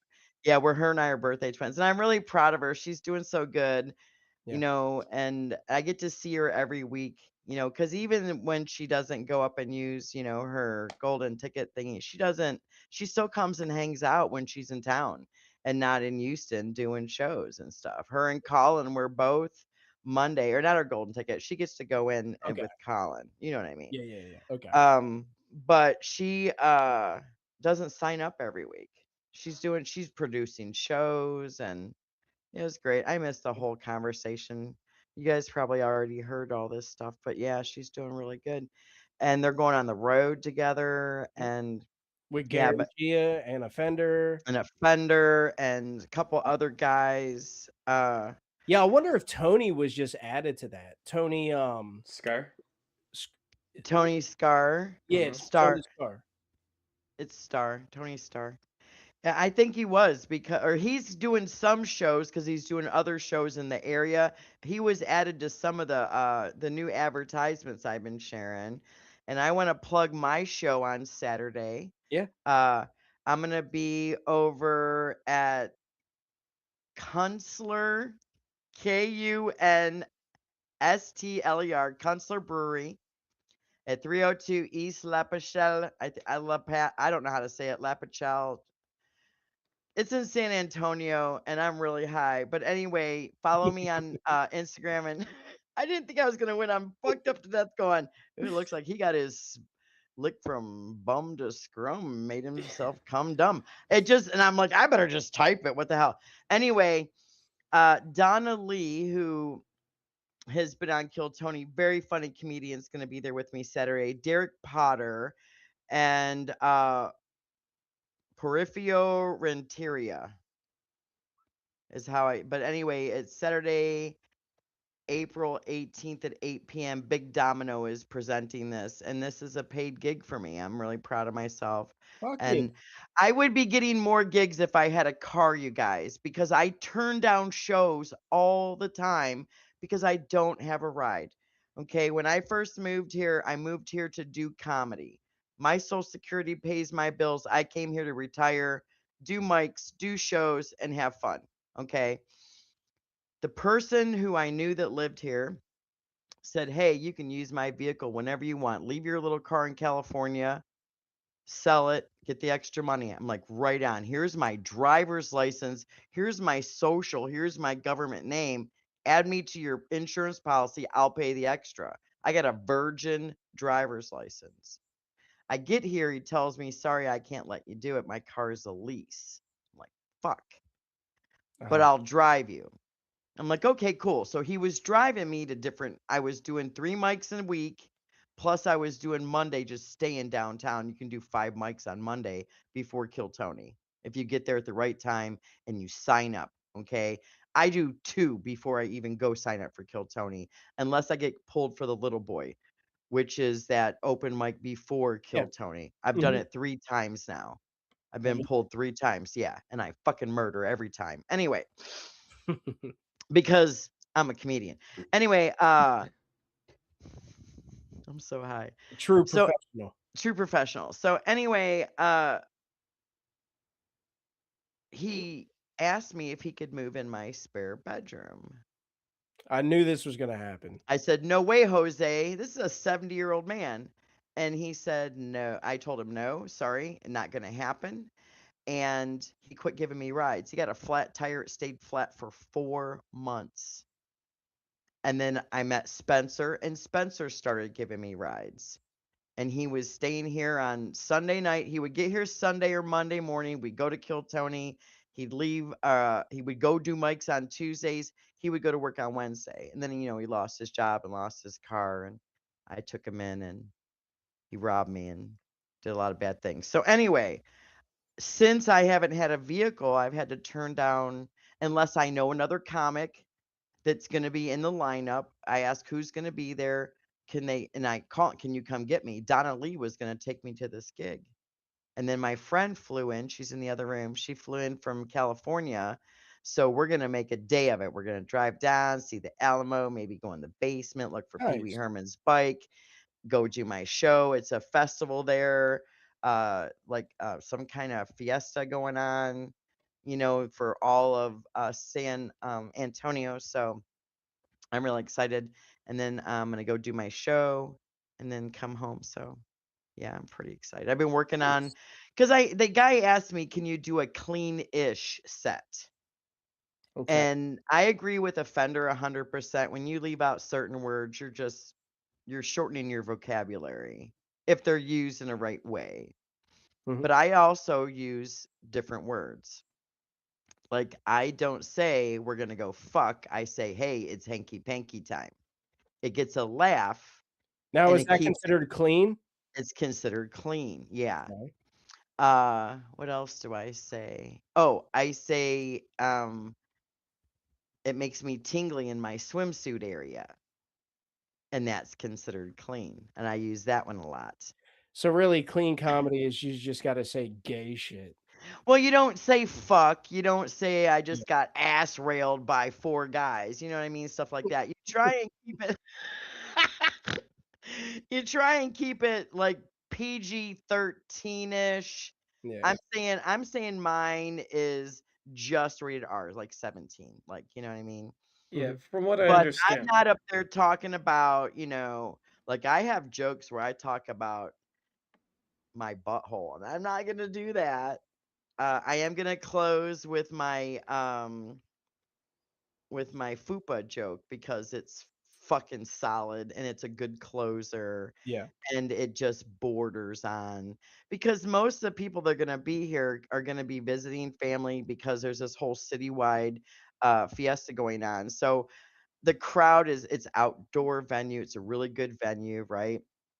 And I think you can fit maybe 45 people in there, okay, for this outdoor venue, plus it's piped inside. So I'm sure there's going to be some people that are going to think it's funny that, this older woman is talking about Yeah. granny grinders and cougar chasers and Yeah, that's what I thought you were gonna say about your friend that was giving you rides. Like you found out he was just trying to fuck, and then when you weren't trying to fuck, dude, he wanted to move in and I'm like, no way. yeah, No thanks, Tom Hanks. I can't do it. Or Tyra Banks, whoever you think. But I've never heard I sorry. I told you I'm lit. that. No thanks, Tom Hanks or Tyra Banks. Whoever you think. Oh, fuck. Oh man. So anyway, yeah, it's been kind of like I thought I've known this guy for 15 years. I knew his wife before she died.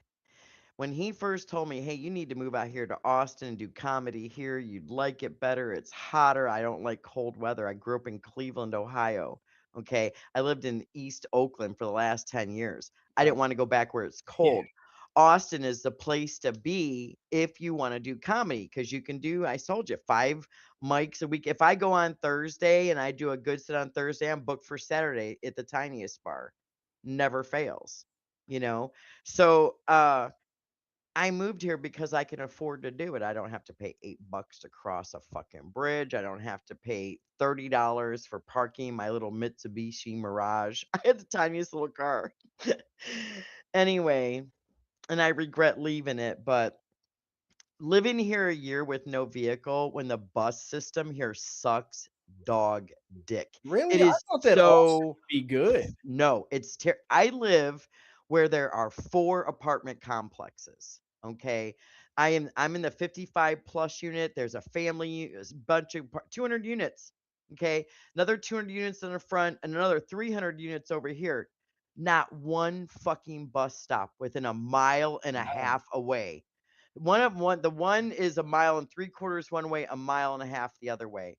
I can't walk that far when it's 115 degrees at night in the shade over here with 90% humidity, swamp ass, knee pit sweating, fucking Mountain Dew on the tits. You can't do that and then go to a show and go, I'm here looking all haggard. You know Yeah. what I mean? When I go and perform, I'm in a dress. I do my hair. I got on fucking eyebrows. My teeth are, I got makeup on. Not today. Open-toed shoes. Open-toed shoes, red nail polish, baby. Fuck Fuck yeah. yes. Hold up. Hell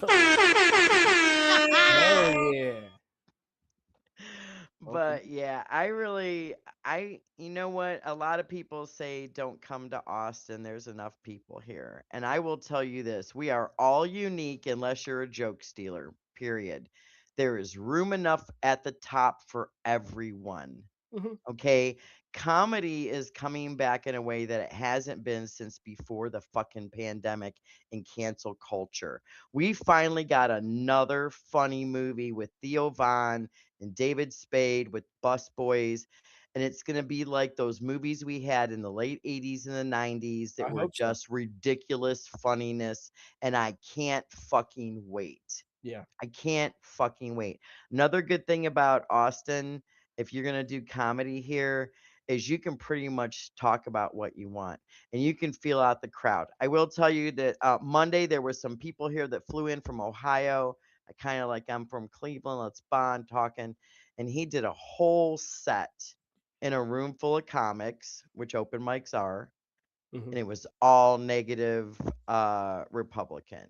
And he didn't read the room and he went and did the same set. He got pulled that night for KT. I'm not going to say his name and be a spoiler, but he did not get a joke book. He came up and I go, "How'd it go, man?" He goes, "Bad." And I wanted to tell him before he went on, "Don't do, you're in Texas, bro." Mhm. They got a guy sitting in the front row with a MAGA hat on and a belt buckle as big as my ass. You know what I'm saying? Trump on it and, hook 'em horns. So anyway, read the room, Yeah. when you're out there. And I want to tell you something too. You can ask Jacob if he comes on later. There were 13 or 14 bucket pulls on Monday because they weren't giving out big joke books a lot. I think 3 people got big joke books that night and the rest of them were like some didn't even get a tiny one because they have teeny tiny, which is usually don't sign up again. Then they have the little ones, the medium ones, and the big ones. And then Jacob has a rare one. He has a double XL joke book that is black leather that is fucking primo, dude. And Mhm. he's the only one that has one. And they don't even sell those at the merch store or the merch table. So he has a cool one. Anyway, it was a really wild Monday night. There were a lot of people that were there from out of town, a lot of locals, but there was still only like 200 people signing up because it was just at the end of Easter break. It was just at the end of, people coming back to school or whatever. I've been on here long enough, haven't I, Travis? Were you No, going to say, Nana, it's your turn? Just shut the fuck up. no, you still He got was two muting his minutes. mic. I Yeah. was Okay. writing out the 2 minute warning. Oh, okay. I'm sorry. I'm sorry. I'm like, I'm high, but the mushrooms sometimes help me focus. It's the weed that gets me giggly. Yeah, I'm pretty giggly right now. So I have to tell you something really quick that happened. There was a beef between 2 comedians, one that we love. I'll say her first name, Lindsay, and another comedian had this beef where this other comedian called Lindsay some pretty bad things and said some negative things. And I had posted something about Spencer, and that person that Lindsay had the beef with thought I was talking about her and put my business out on blocked me and then put a screenshot and all over social media. Okay. And I said, I don't post and ghost. I don't just sing it, I bring it. So I got a little bit lit Monday night. I had a couple shots. I told you I don't drink for a reason. I make bad choices. I want to fuck everyone in the bar or I want to fight everyone in the bar. And I saw her and I was hugging everybody. I love you guys. I got all these beautiful gifts for my birthday. I was fucking Jacob got Nana a nice birthday gift, okay? And it's Yeah. called albino some shit. I don't know what it was, but it's magically delicious on okay, anyway, I don't want to give too much information. But anyway, uh this person was out front and I was hugging everybody goodbye, lit, going to get a donut. B. Lee, shout out Brendan. He's a comedian, love him so much. He was over here. He's buying me a donut for my birthday at Voodoo Donuts. And I saw her and I go, wow, you are so narcissistic. What did my post have to do with you? Why did you do that to me? And she goes, well, everybody was, I go, this has nothing to do with everybody. This is me and you. Why did you do this to me? Well, I was going to say, I'm sorry. I go, when? 5 years from now? So anyway, I guess I got pretty loud and I had bouncers come out from other bars Oh shit. And I was surrounded by Trey and Lindsay and Sean and Beely and Mohammed and all these other people that I know, waiting to see what was going to happen. And so at the end, I go, I don't even want to be your friend anymore. Fuck you. You ruined it. And I don't remember saying that, but they said, we did not videotape you, Nana, doing that out Yeah. of respect for you. Because it would have been, because she was, oh, poor me, what narcissists do when they try to flip the blame on something Is else. is this the chick with the fake tits? Yes. Yeah, okay. I know who She you're came, talking about. she came after Nana. I Yeah. got 80 messages. Nana, what is Daisy telling? Here's what happened. I lost my food stamps because of when they shut down the government a couple months ago. Okay. They held them off to the middle of the month. I had nothing. And Daisy went and bought me food. This girl went and bought me groceries and delivered them. So when she screenshotted what I wrote for Spencer, she said, look what she wrote about me after I got her food when her food stamps got cut off. So, and then she blocked me by then. I didn't see it, but 80 people sent me DMs Damn. because they love me. Nana, what is going on? Nana, what is she talking about? Nana. So I didn't go back and I sent her a text. I had her phone number. I said, what does it have to do with you? Okay. And then when I got there, I was drunk. I can't drink tequila. I take off clothes or I'm beating up hoes. That's all there is to it. She's a fucking poet tonight, guys. This is how I do my jokes too, because it's funny. I love Yeah. it. Well, don't be beating up hoes, Nana. I'm We not need going to you beat up around. no hoes. No, I'm done. I only drink on my birthday once a year. And next year, I think I'm going to pass. Because one of these days I'm gonna pick on the wrong bitch and I'm gonna get my ass beat. Because listen, I didn't want to fight her, but I wasn't not going to defend I'd have smeared her face on the concrete. You have no idea. This is a 59-year-old trauma case filled with rage and hormones. Jesus. Jesus. Yeah, watch out, Daisy or whatever your name is. Whatever your name is. No, I love everyone. I forgive her. I forgive everyone because you know what? You block your blessings when you're pissed off at the world, and life is too short. Forgive people. Move the fuck on. You can't unring a bell. Move forward. Keep going. It's not worth it. Beef, not worth it. Grudges, not worth it. Life is too short. Yeah. Fucking love everybody and move on. I forgive everybody. I love everybody. I love you, honey. I Yeah. know you're a little crazy and you're cockeyed and you fake a stutter and you killed your boyfriend's dog and then you went and got another dog and you named it Oh, after your boyfriend's shit. dog. It looks just like your boyfriend's dog. It's okay though. I still love you. Nana, what the fuck are you doing right Shit. now? You can block all that. No, I'm not blocking shit. Damn, speak I'm your just truth. repeating what I've heard through the grapevine Yeah. that has been repeated to me more than once. Not just one person saying this, it's like a group effort. I'm probably going to get a message from one of my friends later. She happens to have red hair, and so does her husband. Couldn't Yeah, well, imagine who you're talking friends of the about. podcast. Friends of the podcast. Friends of the show, friends of the show. Well, Nana, it's always a pleasure having you on. I love you guys so much. I wasn't expecting this. I swear, next Monday, if I'm feeling this froggy, or next Thursday, I'm sorry, if I'm feeling this froggy, I'm going to put on eyebrows and eyelashes and makeup, maybe a little lip. Nana looks good And- when she gets cleaned up, let me tell you right And now. open-toed shoes. Open-toed shoes. Dude, it's flip-flop weather. I know. I love it. Love it. Sandals Love and it. flops, baby. All right. Flip-flop weather for guys like me is like free porn every day. Yeah, exactly. Did you see, real quick side note, the chick that sends her delivery, like when she delivers Oh, Uber yes. Eats and puts her feet in there? Genius. Nana, $70 tips she's making from people. Nana, I was tagged in that more times than I'd like to admit. Everybody from Comedy Writers Guild was like, "Oh, Harmon, look, We Harmon, know look." you. We know you so well, Oh my man. God. And I wasn't mad at it at all. I was just like, keep No, talking. she's a genius. She's a genius. Yeah. And I do have a feet finder, just so you know. If you guys ever wanna, I gotta work on some pictures and stuff. Yeah, Nana needs a cart, and I need a washer and a dryer. So I don't want to sling this pussy no more. So I gotta sling some feet pictures. I love it. All right, You Nana. guys are the best. Have a All great right. night. Peace and love. All right, I was Blazing Nana, everybody. You guys know her. That's fucking Nana. Everybody's favorite Nana. Oh yeah. Oh, Also, yeah. she was talking about this show at a place called Kunstler. I thought she said Kuntler, but I know that can't be right because Kuntler is in Vegas running a podcast called Sauce in the City. Yeah, right?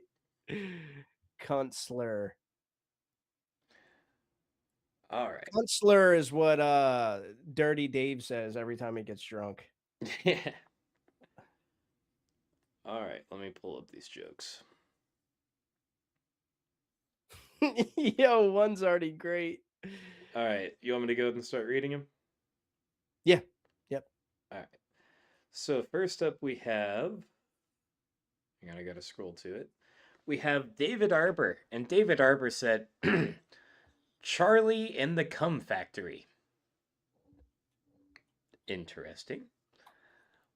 Next, we have Phil Lombardo, and Phil said, "Mom, there's a weird guy at my window." Yeah. From Clarence Ray Ash. Clarence said, "Sam Bass at his first Diddy party." From Dan Zilla Drums, Dan said, "This is a photo attached to a local businessman known as the Face Sitter. Business is good." From he had to change his name again. I wonder if this is a new profile. From the Dave. The Dave said, "Kindle after crack binge." From Mark. I was just going to say Jenna Payne, to add to Nana's rhyming, she said she went from blazing Nana to drama mama. I like that. The tea was hot. From Mario Chavez, Mario said, "Looks like he waxed his lips so the balls can slide by efficiently." From Pickle Rick Silva, the man who will never win, Pickle Rick said, "My face while looking on page 54 of Pornhub." That's good. I like that. From Serena Smith. Serena said, "When your lube and moisturizer are in a similar bottle." From Pickle Rick said, "Drew Lovett after chasing chickens all day." Yeah. I was waiting for that. You said before the podcast started that dude looks a little bit like Drew Chickens. That's why I saved it. I was just like, people are going to just think this is Drew. I feel like it's like Drew and Freezy at the same time. Like the expression of Drew and the moisture of Freezy. Yeah. Lexi said, and I promise this is the next one. I'm not just making this shit up. Lexi said, "I thought that picture was Drew for a second." Yeah. From Serena Smith, Serena said, "Greased up deaf guy." From Dan Zilla Drums, Dan said, "The face I make at the cashier at the gas station when I try to purchase an 8-ball."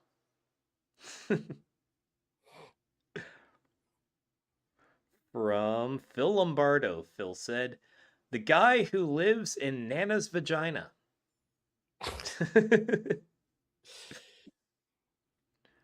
From the Dave said, "Hammond after he accidentally shaved his beard off." Maybe. I mean, fucking hope not. From Danzilla Drums, Dan said, "Come, traveler, sit on my face and let me tell you your fortune." From Steve Kerner, Steve said, "When you're chilling in the sauna and look over to your left." From Okay, it is from this is not a joke for the concept. It's Gary Gia um confirming that the man's last name is Scar, Scar. I was right. Yeah, that's what I thought it was. What did she say? Star. Yeah, she said Star. Yeah, it was Scar. Thought so. From Pickle Rick said, Drew love it after the dude fucking Amy pulls out. Oof. Ooh, And that was rough. That Who was said that? Pickle Rick. Oh, Pickle Rick, that was rough. All right, let me hit us with a refresh, make sure the winner is still the winner. It was pretty close. So was the last one. Good job, you guys. Lots of reactions in. Hell yeah. Oh, we might have a tie. Okay, who we got? All right. So, yeah, we do have a tie.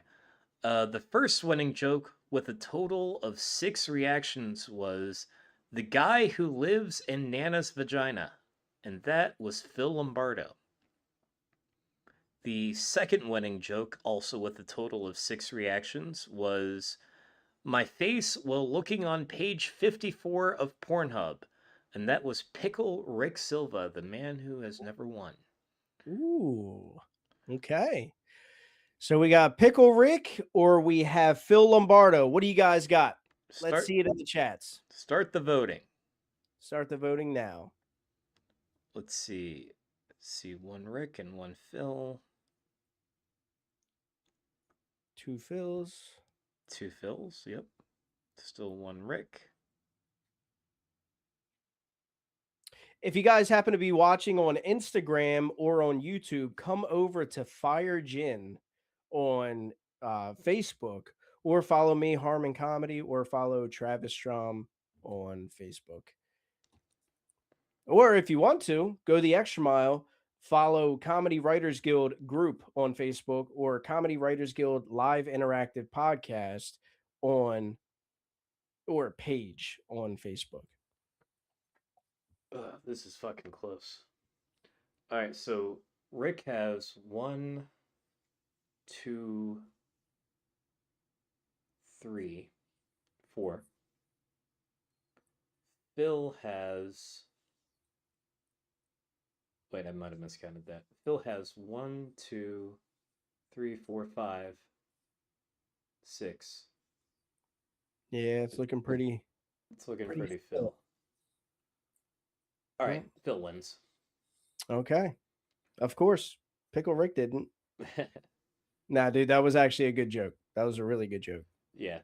Well deserved. We joke about Pickle Rick never winning, never has won, but I think there's a good chance that Pickle Rick is kind of in the leader for most wins this year so far. If he's not the leader, he's awful damn close. I think it's AK, but it's between Rick, AK, and Dan, and I think Dan might be third. Yeah. Yeah, they're all very much up there. Yep. All right, Phil, you got the link. All right, shall we introduce the final picture? Final image of the night. Boom. Start the jokes. What do you guys think? I'm just going to leave it there above my face. Yeah, it's a good one. Yeah. Yeah, I want to talk to Phil about his experience on Sauced. Yeah, me too. Yeah, I couldn't hear it. Me and Dan couldn't hear it. There's the man. Hi. Hi. Hey, man. Hi. I'm going into the light from the dark. Sorry. No, Hi. don't go to the light. Oh, okay. Yeah, he was just coming from Sauced and coming into Comedy Writers Guild. Dude, what an amazing job you did on Sauced in the City. No, I didn't. I fucked up. I should have. I didn't realize I was going to get cut right away, and I should have done the next thing I was going to say was watch Thursday nights at 9 p.m. Eastern, and like that's how I should have opened up, but it was still good. It was all right. Yeah, I can't believe both people in their audience missed that shout out there. I know. Oh boy. Yeah, I'm not worried about that. Fucking Nacho Brian knows when we air every week, so there was one guy. It was only one guy like texting in the comments, Yeah. and I guess he recognized me from the first time I was on the show because he kept saying my name in the comments. Yeah, that guy is the only guy every single week, and he's I just like bet. he just comments like 5,000 comments every episode. Yeah, he just kept going, and he was doing that thing that there's a couple people on this show that do it too, where they like comment like it's conversation. You know, they're like talking to you directly, and it's like, do you know what I'm talking about? I'm not describing it well. Where they're like answering a question that one of the guests asks, Yeah, yeah, yeah. but it's like not. But the guests will never see it. Yeah, and also it's like not like time wise, it doesn't work because they typed it like after 5 comments after they said it. It's just like it's one of these weird when people do these things, it feels like it's like right here. It's like Drew in Discord, where he says he feels like he's around a campfire. You know, it's the same kind of immediate reaction kind of stuff that it doesn't line up with this. Anyway, yeah. Yeah, I think there's another guy that might get on sauced Oh from yeah, good, Comedy Writers Guild. And awesome. We should get as many as possible. We should just keep doing it. how did it work? Did she just reach out to you? No, I reached out to her a while ago just in case, like she didn't know I was in this so much, and she was like, "Oh yeah, whenever I get a chance." And I was like, "They don't have openings? Like, come on." Yeah.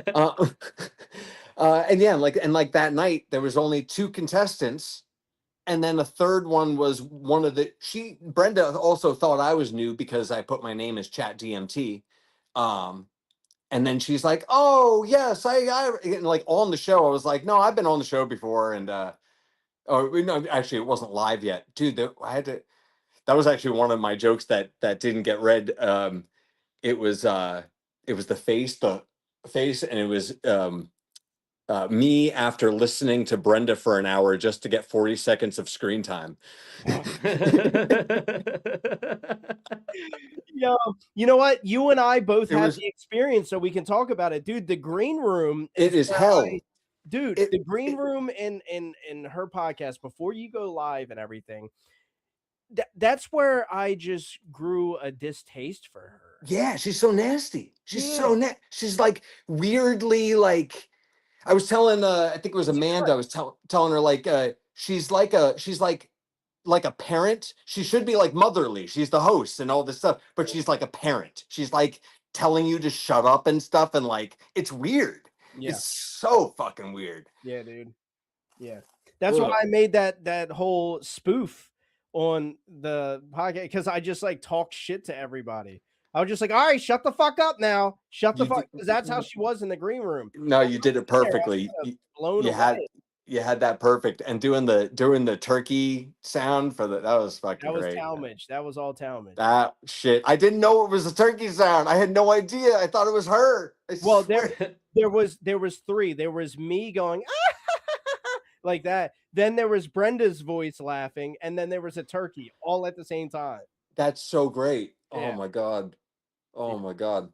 Yeah, and shout out to Talmadge for he's working on a project for me right now, and I can't really say anything. I don't want to say anything till it just comes out, but man, he threw some shit together just to have like something to show me, Present and to then you to get what? to present to you. No, not even just to get notes. Like hey, where do you want to go with this kind of thing? He did the same thing with both of the posters he made for me, or all 3 of them. I forget how many he made. Yeah, it was only 2 of them.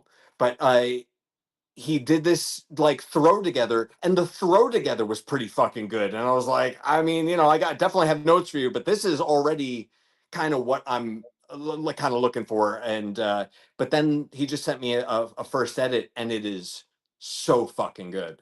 Yeah. It's so, I mean, I don't know. I know all of his stuff is always killer, but like I've never seen anything on this scale from him. And apparently it's one of the first times he's doing something like this, and Yep. it's feels like he's been doing it for years. Like that's He's a beast, man. That's why I said, like, when I hit him up, rarely do I hit him up anymore because I know he's just as busy as I am. He's got Yeah. 2 kids and a job and all that stuff.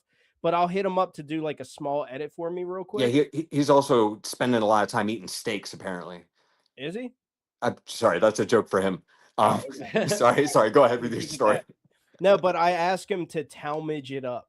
Yeah, Like, hey, can you? I already have this clip. It's pretty much done. Can you talmage it up for I me? like that. Yeah. I like that. And he nails it every fucking time. So what you're saying is, so we're talking about you. We're talking about all the people that made it on tonight. Now we're bringing up Talmage. So what I hear you saying is Comedy Writers Guild has a bunch of talented people on it, while Sauce in the City is just lost and it's shitty. I mean, I would agree with that. But like especially the one guy that apparently is always a guest. He's like an older The white white guy guy, who's like, yeah, yeah, he's a nice dude. But I think he's like, retarded. no. I think he's trapped by Brenda. I think like Brenda's like a succubus, and she's got him like just like he feels like he's got this like kind of uncomfortable laugh, like I've been here forever, Like he's in and her basement. Yeah, yeah, yeah, yeah. exactly, yes. And him talking with the sock puppet was so sad to see because he was so into it, and it was such a bad idea for a bit. Like I legitimately, I don't like to. I like to talk shit about comedy, but I don't like to demean Yeah. like comics for their ideas. But this sock puppet idea, she had it for a bit, but she required everybody to like have it up the whole time. She was saying the whole show. It's like a 2 hour show. Does she know comedy, dude? Super weird. It was just super like, well, she's not. This is the thing, and this is where I'm kind of talking shit. I mean, not talking shit. I'm kind of demeaning her. She seems just like an entrepreneur, and especially after last night. She was bringing people on. Me and this other woman. She's bringing people on with this weird pyramid scheme kind of thing. Yeah. She is bringing people to Vegas for her book launch. It's for her book launch. It's not for the Sauce in the City. It's not for a comedy show. It's for the Sauce in the City book launch, which, yes, it features some of the comedians and stuff like this. But if you go, you ask for and she did this live on the thing. How much are you going to be required? How much do you want to come to Vegas with us? And whatever you say, if you get picked, not only me, but all of the 10, my crew, we're all going to pay a portion to bring you here. And it was a weird, like, again, it was like a weird, I don't know how to describe it because it didn't seem malicious at all, but it did not seem like it had anything to do with comedy at all. It doesn't. It doesn't. When I was on You there, know? I made a comment about how pretty much I do this for free. Like I don't Yeah. ask for anything from anybody or whatever. And I think I said earlier in the episode that I was on that like everything was paid for by Comedy Writers Guild folks, but it's not like I didn't even ask for it. They were just like, yo, here, and they sent it out to me. And she got an attitude with me, dude, live. And she was just like, honey, I'm here to make money. And I was like, okay, well, that's cool if that's your thing, but I don't roll that way. Yeah. I Yeah, feel and, like and again, I got nothing against making money. I got nothing me against neither. people who mix up their businesses and all this, but Yeah. there's no. It doesn't seem like there's any gasoline put into the second engine, which is the comedy engine. There's nothing there. Well, the And comedy should be the first engine. exactly. That's where you're fucking up. Yeah.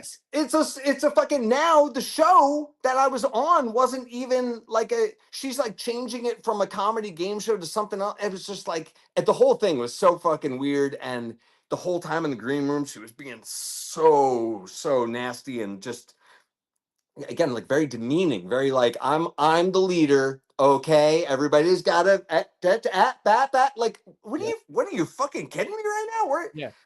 Like and she mentioned this thing with the all 10 of these people paying into getting the comic there, and I just made a stupid joke. I was like, I just said to her, and this is in the green room. It's like, it just sounds like a pyramid scheme to me. And she was like, "Excuse me."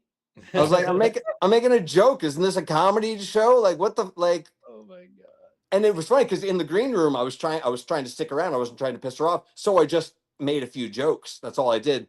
But I had to have my face like this so that because it took me 10 fucking minutes to get the stupid hat on. Yeah. So the whole time I'm talking like this in the camera, and she's like, "So we're gonna go live soon. Is that a good angle for you?" I was like, "Yep, it's great. It's great. It's a great angle." Dude, that's why you remind me of Tua Pre. Oh, the guy you sent me? The guy I send you all the Yeah. time. Yeah, Dude, yeah. You being up close to the camera and you trolling like that, you look like Tua Pre as well. Yeah, a little bit. And I like that. I like that guy, and I see why you sent him to me for sure. Yeah. Yeah. Anyway, let's stop talking about Brenda and her fucking shit show in the city. It's not what's going on with you guys? How's the power outage, Travis? Yeah, just had a little bit of untimely rain there. We're gonna beat the fuck out of that joke. That was a good one though. That's a good joke. Travis came up with that one, by the way. That's good. I mean, one of those kind of perfect, like you have to use that, and if you miss it, you feel bad about it. Yeah. Think about that in a week. Other than that, not to like throw the ball back into your court. I mean, you're the one being interviewed, but am I? Yeah. I see that okay. you are currently at what I assume is your home, and you had been posting a lot of pictures of Amsterdam. So how did that trip go? Pretty good. Actually, I was really nervous to go up on stage in another country, and I ended up going up in 2 countries. So I was like, by the time I got home, I was kind of mind blown. It was really and guess what? I actually got laughs, which was really weird. That was a weird feeling. Yeah, they're different over in other countries. They don't get real humor. Europeans are weird people. Yeah, and that's why that's why I'm moving to Europe, because you don't have to be funny for them to laugh. No, the guy actually told me something later on in the week, and I was like, wow, that makes so much sense. He's like, some of these people, they're very they pay to go into a comedy show, and then they laugh because that's what you do at a comedy show, and they don't want to waste their money. They're not going to be leaving and not laughing. They're going to get their most out of their money. And I was like, Jewish people? No, it's the Dutch apparently are very frugal and very not frugal. What's that word? Frugal. That might be the word I'm looking for. There's another more appropriate word, but anyway, it doesn't matter. Great. Oh my God. And I was only in Amsterdam for the Netherlands. Great city. And Belgium is so fucking beautiful. I went to Antwerp and a beach town that had a fucking crazy boardwalk that was like I don't know, it was like 200 feet wide. It was fucking crazy. Oh, wow. Yeah, it was a wild that was so cool. And we walked out at night, man. And we got our good fix on the a good fix of the middle of the night drunkards in the in the middle of the city. I love all that anywhere I'm at, but especially in somewhere like Antwerp, get a fucking guy who you can tell halfway up the block, you can tell the crowd he's standing next to is really done with him. And so as we walk up to him, he like a fucking an asteroid moving to another planet's gravitational pull. He's just like, you guys. And like we were like, all right, what's up, man? How you doing? And he told us about how big his underwear was and how he was getting real ethereal and metaphoric about his underwear. And at first I thought he was making a big cock joke, but he was talking about some other shit. He was talking about some fucking, he must have been on another planet mentally. So we got a lot of that kind of stuff. Spent a couple really good nights to sunrise, just either in a bar or walking around with the locals. Man, that shit was that's why you fucking travel, is for the locals. It's so good. That's awesome, dude. Yeah, man. And yeah, couple other cool things happened, but the only other like real mentionable thing, because I'm probably running low on time here, I'm sorry. I did I did a show with him. I'm sorry, I did a show, but he premiered a show in Belgium, which is, I mean, it's the most unique kind of experience that I've ever had in a theater.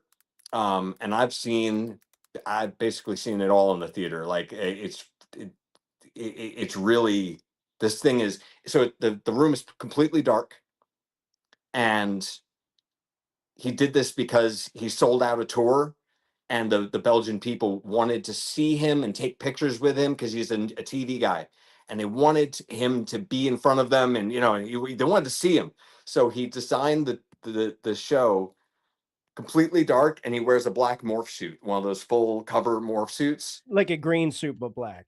but black, exactly. And so he looks like a shadow the whole time. And if you see him, because you only see him when somebody gets brave enough to pull out their phone and shine their flashlight, which he doesn't tell them to do or not tell them to do, tell them not to do.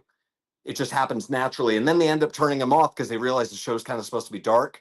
But that effect gives it it feels like a dream in there. It feels like a sweat lodge if you've ever been in a sweat lodge, because you barely see anything when the lights are on at all. But when the lights are off, you can't even see the guy right next to you, sitting right next to you. And so you have this like psychedelic feeling while you're sober, that you are in like this like freer space mentally. And these people like open up to him, apparently like the Belgians would never do, according to him and according to his manager. These people were really like, and it was like almost like it turns, like little bits of it turn into like little therapy, like people are opening up to this guy, and they would never even do this like with their family kind of stuff, but they're like, this comedian is making me laugh, and he's sitting on my lap. That's the other thing, he crawls and walks through the audience in this dark room and tells them, do whatever you want to me, be appropriate, but I'm not going to call the cops, so do whatever you want, blah blah blah. And it is like nothing I've ever seen. So he's more of a performance artist. He is a straight performance artist. He came to New York and did open mics for a challenge. And that's where he found you. Yeah. That's awesome, man. Yeah, he was one of the funniest people I ever saw when he came to New York and did his performance art stuff. It's all humor based, but every single host was asking after he left, every single one was like, who the fuck was that guy? You were friends with him, right? You were here with him? Who was that guy? Wait, I'm resorting back to conversations we've had Okay. in the past. Is this the devil guy? No, that's the guy who was at the comedy competition. He's a weird dude too, but this guy was he kind of looks like me. I have a mustache again right now because I was doing a mirror thing with him. I was gonna show up to the airport and like dress just like him. We looked so similar that I might have gotten mistaken for him, and then he would show up. And then people would be like standing there trying to get a picture with me, and then he walks up. We didn't get to do it, but that's why I still have a fucking mustache. Yeah, he you can check him out on Instagram. His name is Holver Mate, but it's with a G. Holver with a G. Gover Met, Miet. And again, his stuff is so fucking weird and cool compared to the normal shit that you see. It's not for everybody, obviously, but he's a very, very funny dude. And he hooked me up with some contacts in Europe, which was so cool to meet his team. Spell his name again. Holver Mate. It's Gover.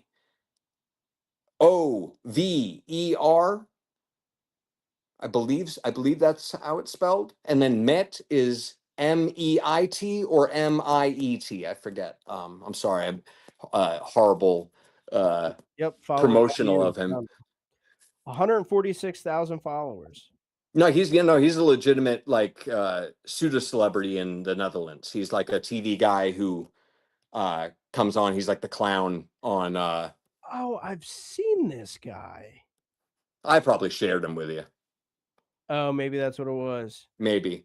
Yeah, he's the whole time. I mean, legitimately the whole time, even in Belgium, he was having to avoid taking pictures with people, and it was very hard to have a regular walk around or a regular bar situation without somebody hovering. There's a lot of hovering going on. Yeah. Very interesting. We did his show was put on in like an old factory mine that was like, it looked like a scene from like Mad Max or something like that. It was insane. It was so insane. If you go to his tour, you see where the pictures of this building. It was so crazy. And he's like, yeah, there's a bunch of theaters in there, there's a bunch of stuff. This is the kind of place that if I had the ability to buy a structure for a fucking theater, it would definitely be an old shut down factory. Now that I've been there, holy shit! I've been looking at churches. If I ever get the money to, that's where I want to open up a comedy club. Is an old church because fuck yeah, they're so fucking cool looking, and they're also like viewed as like a place of worship. So it's like funny to have a comedy thing there. Kind of. I mean, that's part of it. It's more, but to be honest, it's more so like the on architecture a serious level, which is not my thing, but it's a serious thing of that is a place of congregation for people to come and to feel good about being a human and to feel good about their fellow human. What is comedy? I mean, that's my religion. I've never had a religion. I grew up a Christian, but I never followed it. But fuck, man. I mean, entertaining people, that's a religion in and of itself because people, I mean, whether they realize it or not, the correlations are so similar. I mean, I say the same thing about magic and comedy. It's like that's the closest thing to comedy I've ever seen next to religion, you know. Yeah, for sure. Well, anyway, that's a little, again, I'm sorry for being serious, everybody. I never do that. No, I appreciate it. I didn't mean it. You do have something there. You say an incantation and then it changes the energy of the entire room. That's magic. See? Yeah, this guy gets it. Yeah. Well, man, thanks for Common work. Thanks for being a part of this thing, man. Glad you had a great experience. Duh, you kidding me, man? I can't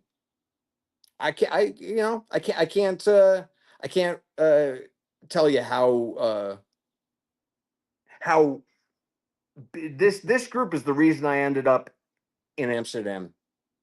Doing my fourth fucking country is the reason. You guys are the reason, not anything else.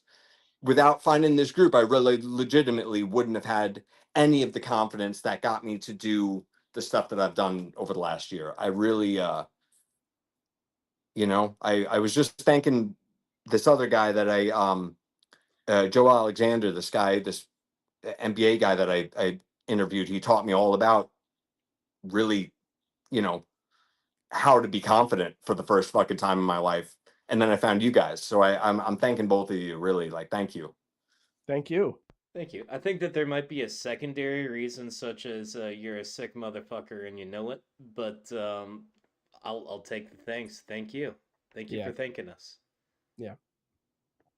This guy knows what he's talking about. Maybe. He's the secret shaman. This guy's the shaman who stands on the wall the whole time. He's like, hey, why don't you go to the bathroom? Looks like you gotta go to the bathroom. You think I was all willy-nilly when picking a co-host, dude? Come on now. Come on. You saw right through this facade, this jacket seller, this fucking what is this guy appeasing to the rich? Yeah, he saw right through that shit, Travis. I saw right through it. I'm like, this guy ain't gay. This guy ain't gay. What the fuck are people talking about? Oh my god! And I tried to put this in the comments, but I shouldn't have won because I like my own jokes. So yeah. Yeah, so that's not against the rules. We've made that. I know, clear. but you like your own jokes. Nobody likes Pickle Rick's jokes. It evens out. No, see, this is my problem. Is I am a Pickle Rick supporter. I'm his only supporter, apparently. I don't know why. He pays me. That's why. Oh, That's why. I forgot. Right. Yeah. I don't think he should ever win again. He won once. He's good. that's it. That's all we need of him. That's good. All right, guys. Again, thank you so much for what you do, and people at home, you gotta vote for these jokes. We only ever get like one or two that has more than 4 likes, and there's there's 25 of you in there usually. Like, come on, bro, do your job. It's been pretty good tonight. No, fuck that. No, they gotta do better, bro. Do your job. You got the easiest job in the world. You're the guest. Do your fucking job. I love All right. I love you. Bye. Love you, man. All right. Peace and love. Phil Lombardo, go check him out, guys. All right. Let's get it pulled back up. Yep. Which I did.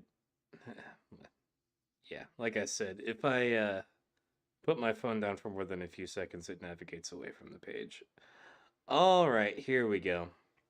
So first up, we have Danzilla Drums, and Dan said, "When you ain't no fool, and you take a little taste before you show them the cash."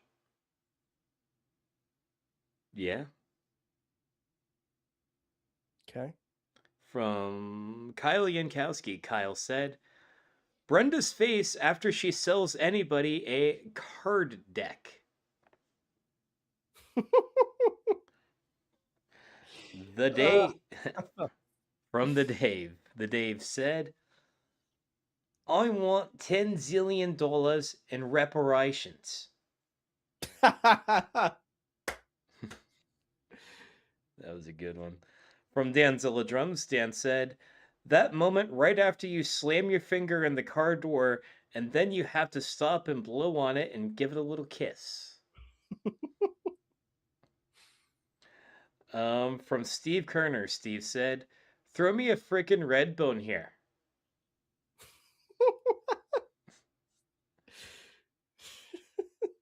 From Danzilla Drums, Dan said, "Platinum Powers and the Spy Who Robbed Me." From the Dave said, "I got a mini-me stick caught between my teeth."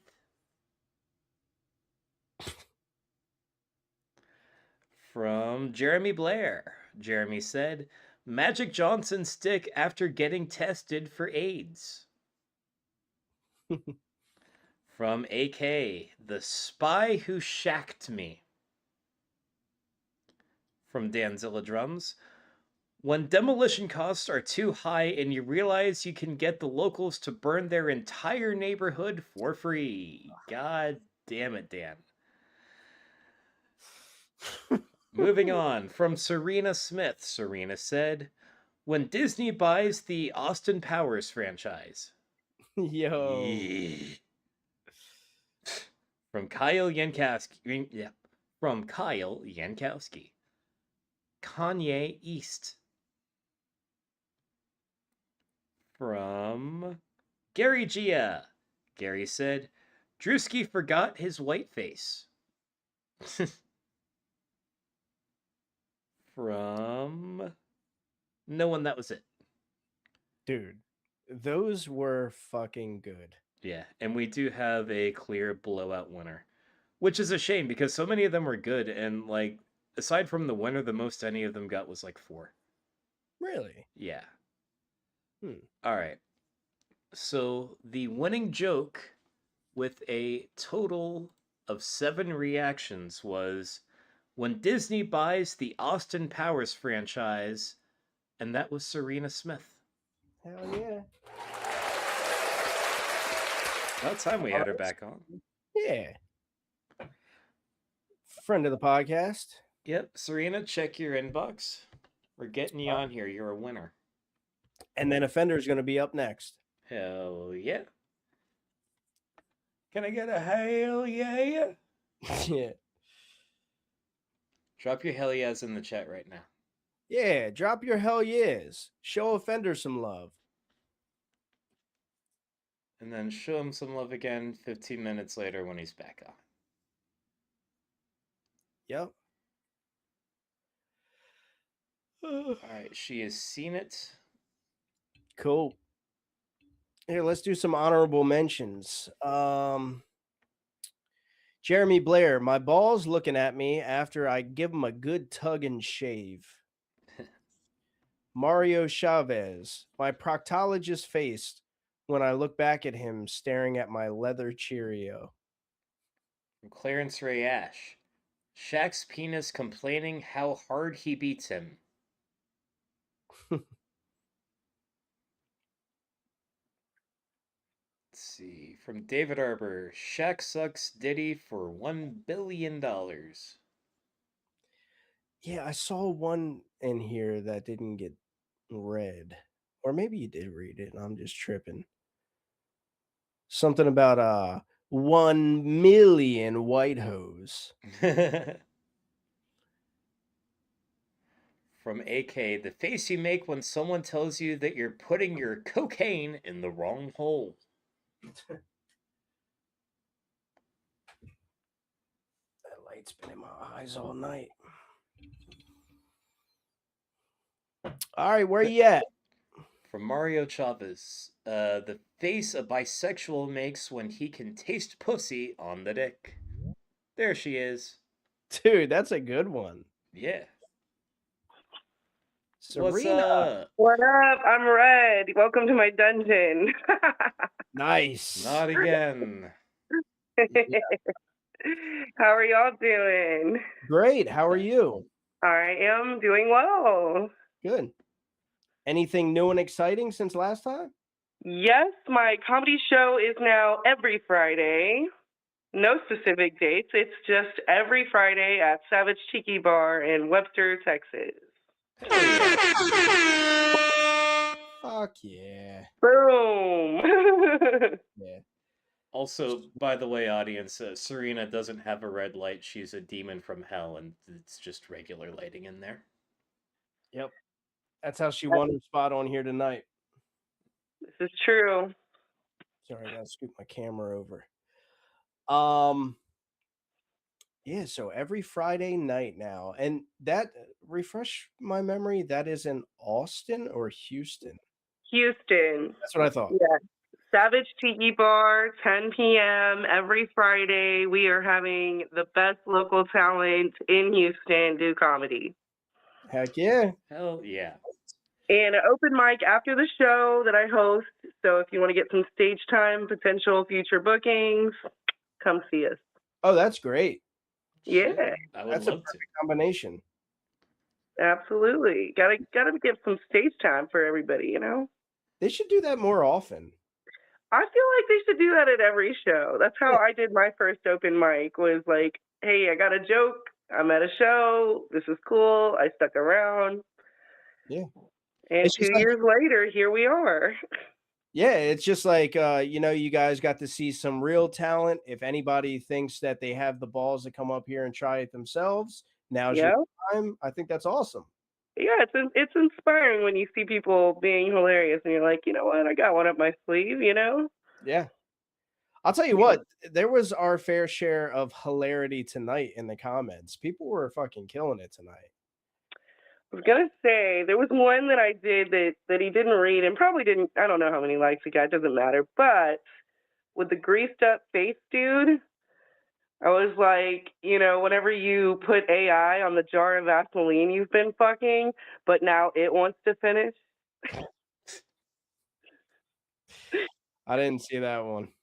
Because it's like you're trying to make the relationship real, you know? Yeah. You see that people are like, I don't want to say the word. All right, fuck it. They're like Say it. killing themselves over AI relationships and stuff. Oh my god. Yeah. Even robots can break your heart. So toxic. And it's always men. It's never women getting caught up in that shit. You know, women Yeah, are that's crazy. Women are more emotionally smart, I guess. Yeah, there was one weird one I saw on Reddit where like a girl was like, I let my AI boyfriend pick out the proposal ring and now we're engaged. I was like, I think it got too far. Imagine trying to explain that to somebody 100 years ago. You know, it's like, Yeah, what the fuck? I mean, they would probably be like, "Yeah, I believe it," because like I remember watching like this little. It was like a document or like a segment of a documentary of a man who fell in love with his car, and he was like, saw that. I "Yeah, remember that too. I was gonna say, man, I don't know if he was fucking the exhaust pipe or what, but That's the only pipe really you could fuck in that situation. honestly, or sticking it in between the leather seats, I yeah, don't know. Yeah, just you could JD Vance it. don't come I'm in the just gas saying. tank." We Yeah. all remember fucking a cushion at one point. Yeah, don't we? I feel like a pillow was never safe around a horny teen, so No, not at all. I've folded many a pillows. hey, I've dry humped pillows, there's nobody. Nobody was the subject. Does it work for women too? Yeah. Well, does anyone remember dry humping? Is anyone a millennial up in here? Like, Me? Yeah, we, many. we dry humped before we got freaky naughty, and the pillow was the first victim. So Yeah, absolutely. I agree with that. Nowadays, kids are going straight to vaping and anal. I swear to God, there's no class. No. At least dry hump my couch cushion first, you fucking weirdo. Exactly. Like, I mean, buy there me a Kool-Aid Jammer or a Capri Sun first, like, Ooh, yeah. there for might God's sakes. there might be something to vaping and anal. I'm not vaping. I just breathe smoke. Was that a hookah? It is a vape. Okay, fair enough. This is the robot dick I suck when I'm trying not to have cigarettes. All right. Yeah. Yeah, Hey, we got the whatever. robot BBC right here. About to attach AI to this and make it real. Oh my God. Christ. What were we saying right before? Oh, so women fucking or dry humping a pillow. You guys would prefer like a rough pillow though, right? Like one of those It's just all about the pressure. It's more about the pressure. Okay, can you Like explain an arm of a couch would be better. Yeah, I guess firm would be the word. Okay. Oh, an arm of the couch. Okay. Yeah, women are Now like you're kind of getting it, right? yeah. Women are like cat. You ever see a cat like dig its paws into something, like massaging it? It's what I do. I make biscuits before I make babies on that thing, okay? So I'm kind of lifting this out of like a 20-year-old stand-up act, but it's also an opinion I legitimately have. Like, why do women masturbate? Like literally at all. All you gotta do is like open your front door and be like, I demand a volunteer. And it's that's all there is to it. You don't I have to feel do it. like some of the volunteers, number one, dangerous. There's people picking bears over men these days. That's insane, right? Yeah. Honestly, I'll knock a motherfucker out. I'll pick a man. Yeah. But sidebar, also STDs, I feel like we have a cure for all of them now, though. Do we? I don't know, man. Not for herpes. Not herpes, yeah. Yeah. Yeah, herpes is the one that keeps on giving, That's what they say. But and the clap, I mean, there's a cure for, but it's rough. Is it? Yeah. Is it the fist bump? I don't know. It's the one that makes your shit burn. Yeah, ow. What the cure makes your shit burn, or the disease itself? Yeah, but how is so getting the clap is rough, not the cure. Right. I got you. Okay, that makes sense. I don't know why. Yeah. Otherwise, things I've dodged. I'm very proud. Yeah, I mean, yeah, me too. Like Harmon and I were both drug addicts at one point. It's a miracle that I yeah, assume. I'm surprised I didn't get like Hep C or something like that. Yeah. I grew up with a scary older brother, so I just couldn't be a hoe because they'd be like, "Oh yeah, who's your brother?" They'd be like, "No, I'm good." Like, yeah, good. So he kept the body count low. Yay! Yeah, I'm glad my sister was the same way, or is the I same. was a nerd too, so that didn't, Were you really? I was a theater nerd. Can you not tell by my red lighting and my Morticia and Gomez. Like, No, I just thought you were like a crazy goth bitch. aw. Well, it's just the day of the week. Some days I'm like Kawaii, Sailor Moon. That's my girly side. Yeah. And some It's just days you're Wednesday. right, Days of the week. right. Come on, It's Travis. all theater relative. It's all nerdy things. I like comic books, video games, you name it. If it was nerdy, I liked it. All right. Sci-fi, How about this? horror. How about this? I have a love for this, and not many people either know about it or care for it. Les Mis. Yeah, Les Mis. Yeah. pretty good. Yeah. Yeah. Yeah. Fucking love it, dude. Approved. My daughter, since she was like 1, since she could speak, she sings Les Mis with me. We just Oh, like, that's go hard so in the car. sweet. Yeah. She fucking loves it. I thought it was Sailor Moon because the American version, her name was Serena. So I'm unfamiliar. Are you like an anime nerd? not all anime, only good anime. Everybody likes to recommend anime to me because I'm so obsessed with Sailor Moon in particular. But I'm actually super picky with anime. Have you ever watched Travis, what's the one with the giants? Oh, Attack on Titan? Attack on Titan. I mean, everyone's seen Yeah, that. so good. Okay, so Alright, good. if Come you want on. a good suggestion that I legitimately think you like that you may not have seen before, watch Puella Magi and Madoka Magica. That shit will fuck your world up. Yeah, Send it to me because I have not seen it. Send it to me. Another really good one that most people haven't seen is Ajin, but it's also only got 1 season, which I'm super sad about. So it's kind of like Firefly. You love it and then it lets you down, you know? Yeah, like Dead Man Wonderland. Yep. Mag keeps trying to get me to watch One Piece. It's so good. I know, but really it's like fucking 30 years long, dude. Worth it. I don't even have the time, dude. I don't even have the time to watch last week's episode of Comedy Writers Guild with Nikki. So I don't know when I'll find the time for I'm that. not gonna lie, I watched. You're like me. You make time out of your week once a week to do what you got to do, and every other part of your week's probably accounted for. So Hold on, woman. Hold on. Don't you have 2 kids too? yeah, I am a busy woman. Yeah, I can't find time to do shit. I can't find time to shit. I barely got them to bed before we got on here. They like to party, okay? Yeah, mine too. Anime. I'm gonna suggest one to you. Where the mom and the dad turn into a pig. Spirited Away. You ever seen that? Yes, so good. Dude. Classic. Yes. My daughter and my son are like addicted to it right now. My son's only 2, and he speaks, but it's not like full sentences yet. Yeah, I got you.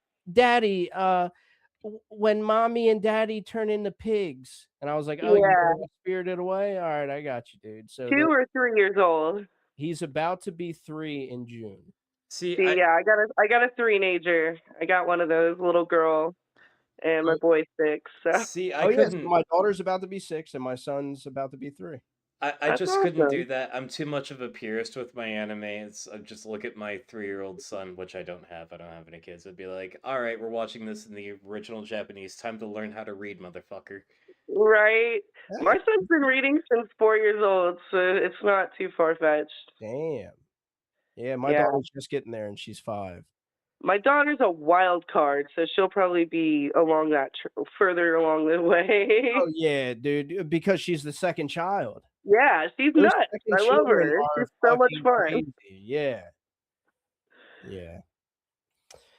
All right, so you've seen Spirited Away. We can't fucking. Oh, you know what? Let me ask you some of these questions that I asked earlier. I kind of dig them.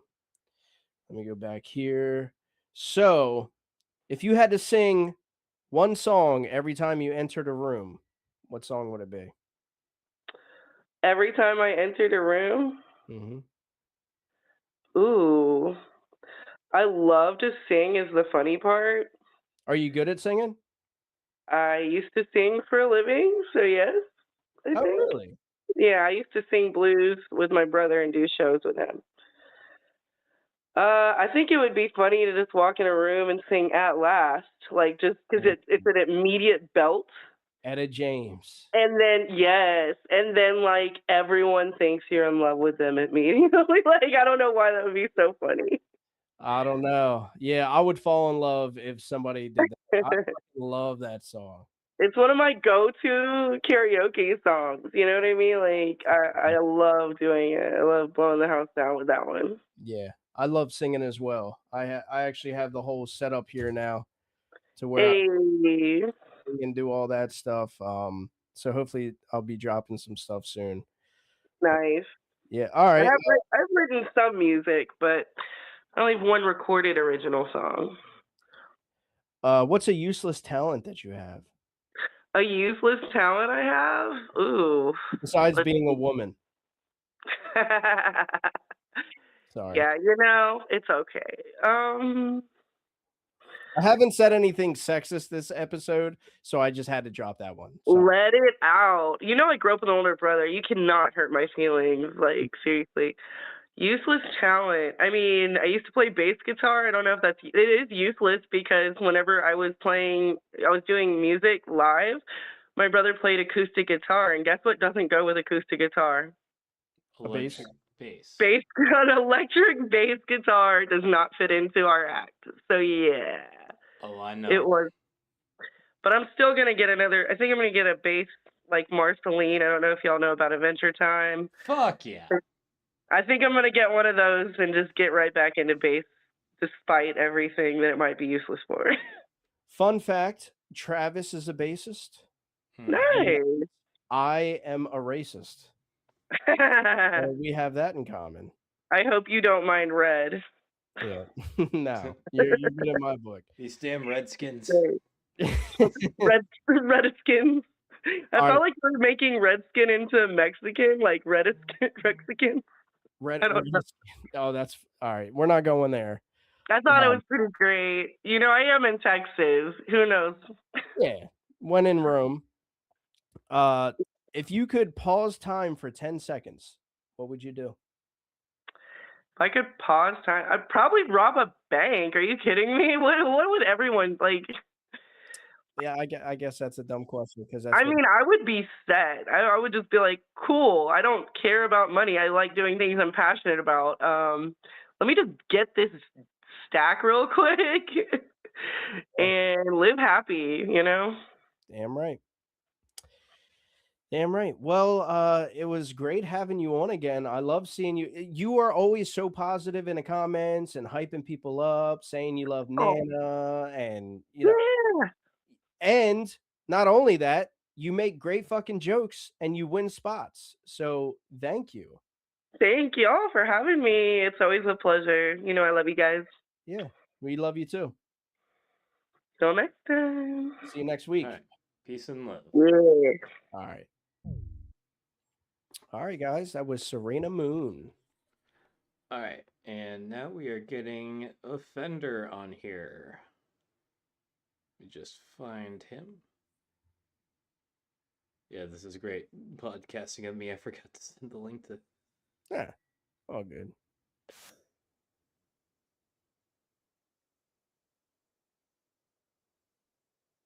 AK said that's the lighting you'll want to use when you're trying to convince your man to have sex with you during that week.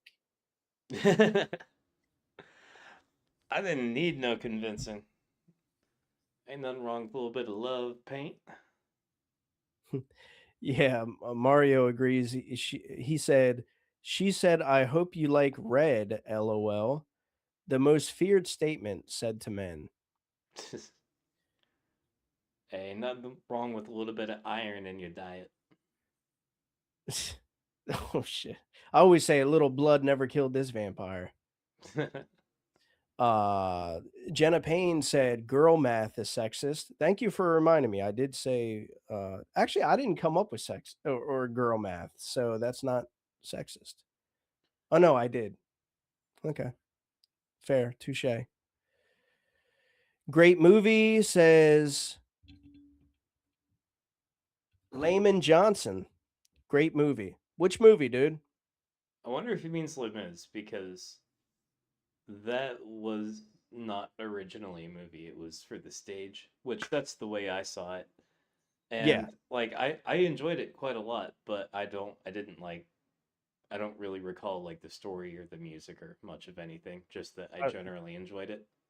the story and the movie are both amazing. But I think the reason why I love it and like I transferred it to my kids, I remember when I was younger, this is before CDs, it was just like cassette tapes and cars. And my dad worked at a Pizza Hut and he would deliver pizzas and sometimes I'd ride around with him. And he just had a cassette tape with Les Mis on there. And my dad can sing his ass off. So he'd put it on and he'd just be like rocking out and I'd be singing it with him. So it's just like a childhood memory. So I fucking love it. Yeah. Yeah, my dad was more of a like Tom Petty, Roy Orbison kind of guy. I could picture that. My mom was more the show tunes. I mean, my mom owned a theater company, so. Oh, no shit. I didn't know that. Oh yeah, yeah. If I ever broadcast while I'm at her house in Nevis, way to make her special guest. She has written comedy plays before. Really? Well, actually, the two or the one really that I remember that she wrote, like she wrote it, and then I went through and punched it up. I think I was like 13 at the time. They I got big never laughs. I never knew that you got your comedy from your dad. My dad? That was a joke saying you're not funny. Oh. Yeah. I don't Because know. you're hyping your mom up, and I'm like, oh, you must have got your comedy from your dad then. Well, it looks like Offender's not coming on. Yeah, I mean it's normal time. I sent him the link. Let me give him a call real quick. I'd hate for him to not be on 2 weeks in a row. Is Les Mis just the Delaware accent? I don't know what that means. I didn't know there was such a thing as a Delaware accent. Apparently there is because a couple people have called me out for my accent. Really? Yeah. I know there's some things that people say that I say funny, like the word on. On? Yeah, people say on. Oh, I say well, on. yeah, you did say like Owen, but with a softer O. On. Yeah. You really talking about the way you pronounce the word on, or do you just miss nicotine that much? Yeah, no, I don't. I've been doing really good with that, so I do not miss it. I saw you put one in earlier, and I was just like, oh, a little 4 milli pilly. Yeah, yeah. I noticed myself doing that. I didn't mean to flash it at the camera. I didn't want to make you like start It's jonesing. Also, Offender didn't pick up. I assumed that he's not coming on. yeah. It sounds like he's away from Wi-Fi right now. When it does Ah. that, yeah. Yeah, he came on a little bit at the end of last night's episode. Like, I sent him the invite, and then he just didn't come on. So I instead just looked at who was in the chat, and I picked AK to come on to close out the show. And about 5 minutes into talking with AK, Offender shows up, and he appeared to be standing on 6th Street, and there was a cop car with its lights on right behind him. And I So it really. just looked like shit. What's that? So it just like looked like shit. No, no, everything looks great. But like Nikki and AK were in the middle of talking, and I was just about to, wind that conversation down and introduce Offender, and he left, Oh shit. and I couldn't get him back. But he looked busy. Like I said, there was a cop car with its lights on right behind him. I don't know if shit was in the process of going down. I really wanted to ask him about that, but Actually, he did message me. I forgot. Let me see here. Oh, he got invited to the mothership. oh, All right. well, Well, congrats to Offender for getting invited to the mothership. Hell yeah. yeah, I mean, I'm not gonna be mad at a guy for getting invited to the fucking mothership, dude. Yeah, I mean, we got him on here so he can explain to us what it's like to get out there, do the thing, and kill it in comedy. So we can't be mad at him for getting out there, doing the thing, and killing it in comedy. Yeah, yeah, exactly. Exactly. All right. Well, that's the end of tonight's episode, man. Let me get a little refresh right here. So I could do a couple shout outs. We got Mario Chavez and David Arbor, Gary Gia, Amanda Burns. Happy birthday again. Happy The birthday. Dave. Mario, Gary, Steve Kohner, Serena Smith, Fucking Kyle and Lexi. Kyle Yankowski. Oh, I don't see Lexi. Lexi. Everybody, thank you for coming out and watching another episode of Comedy Writers Guild.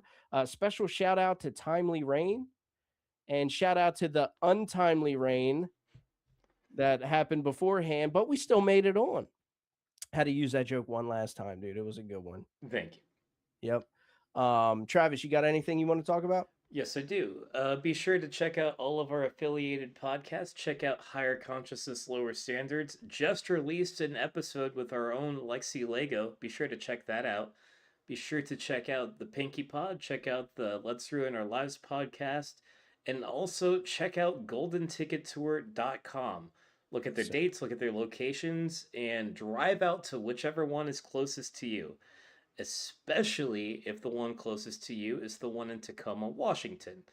Because the way things are shaping up, we have, like, 3 different groups of comics all converging on Tacoma at the same time, which I also am trying very hard to get there. I got the GoFundMe on my profile. It's like the pin post. And I don't know if you caught this, but yeah, I just need a little bit of help making my way out there. I don't need like the full amount that I'm asking for. If I do get the full amount that I'm asking for, then, I'm going to give it all right back to you guys in the form of content. Like I said, anyone who donates enough money to have bought a CWG t-shirt, I am going to make sure you get a CWG t-shirt. Just keep in mind that I can only get them out to you as fast as Harmon can get them to me. So just be patient in that regard. You would have a t-shirt coming eventually. But yeah, trying to do it big in Tacoma. Cool. Yeah, and that's GoldenTicketTour.com. I'll be sharing it again a couple times this week. Go check it out, see when they're in your area. And yes, go check out Lexi on Kyle's podcast. So cool how everything just comes together, man. But yeah, this podcast is filled with a bunch of winners, I would say. But we love you guys, and until next week, have a great week. Peace and love. And all of the above. Oh yeah. Could you call them a bunch of cocksuckers for me? They're all a bunch of cocksuckers, but they did a great job tonight. That's right. I love you, You brother. did a great job. Love you, Joey.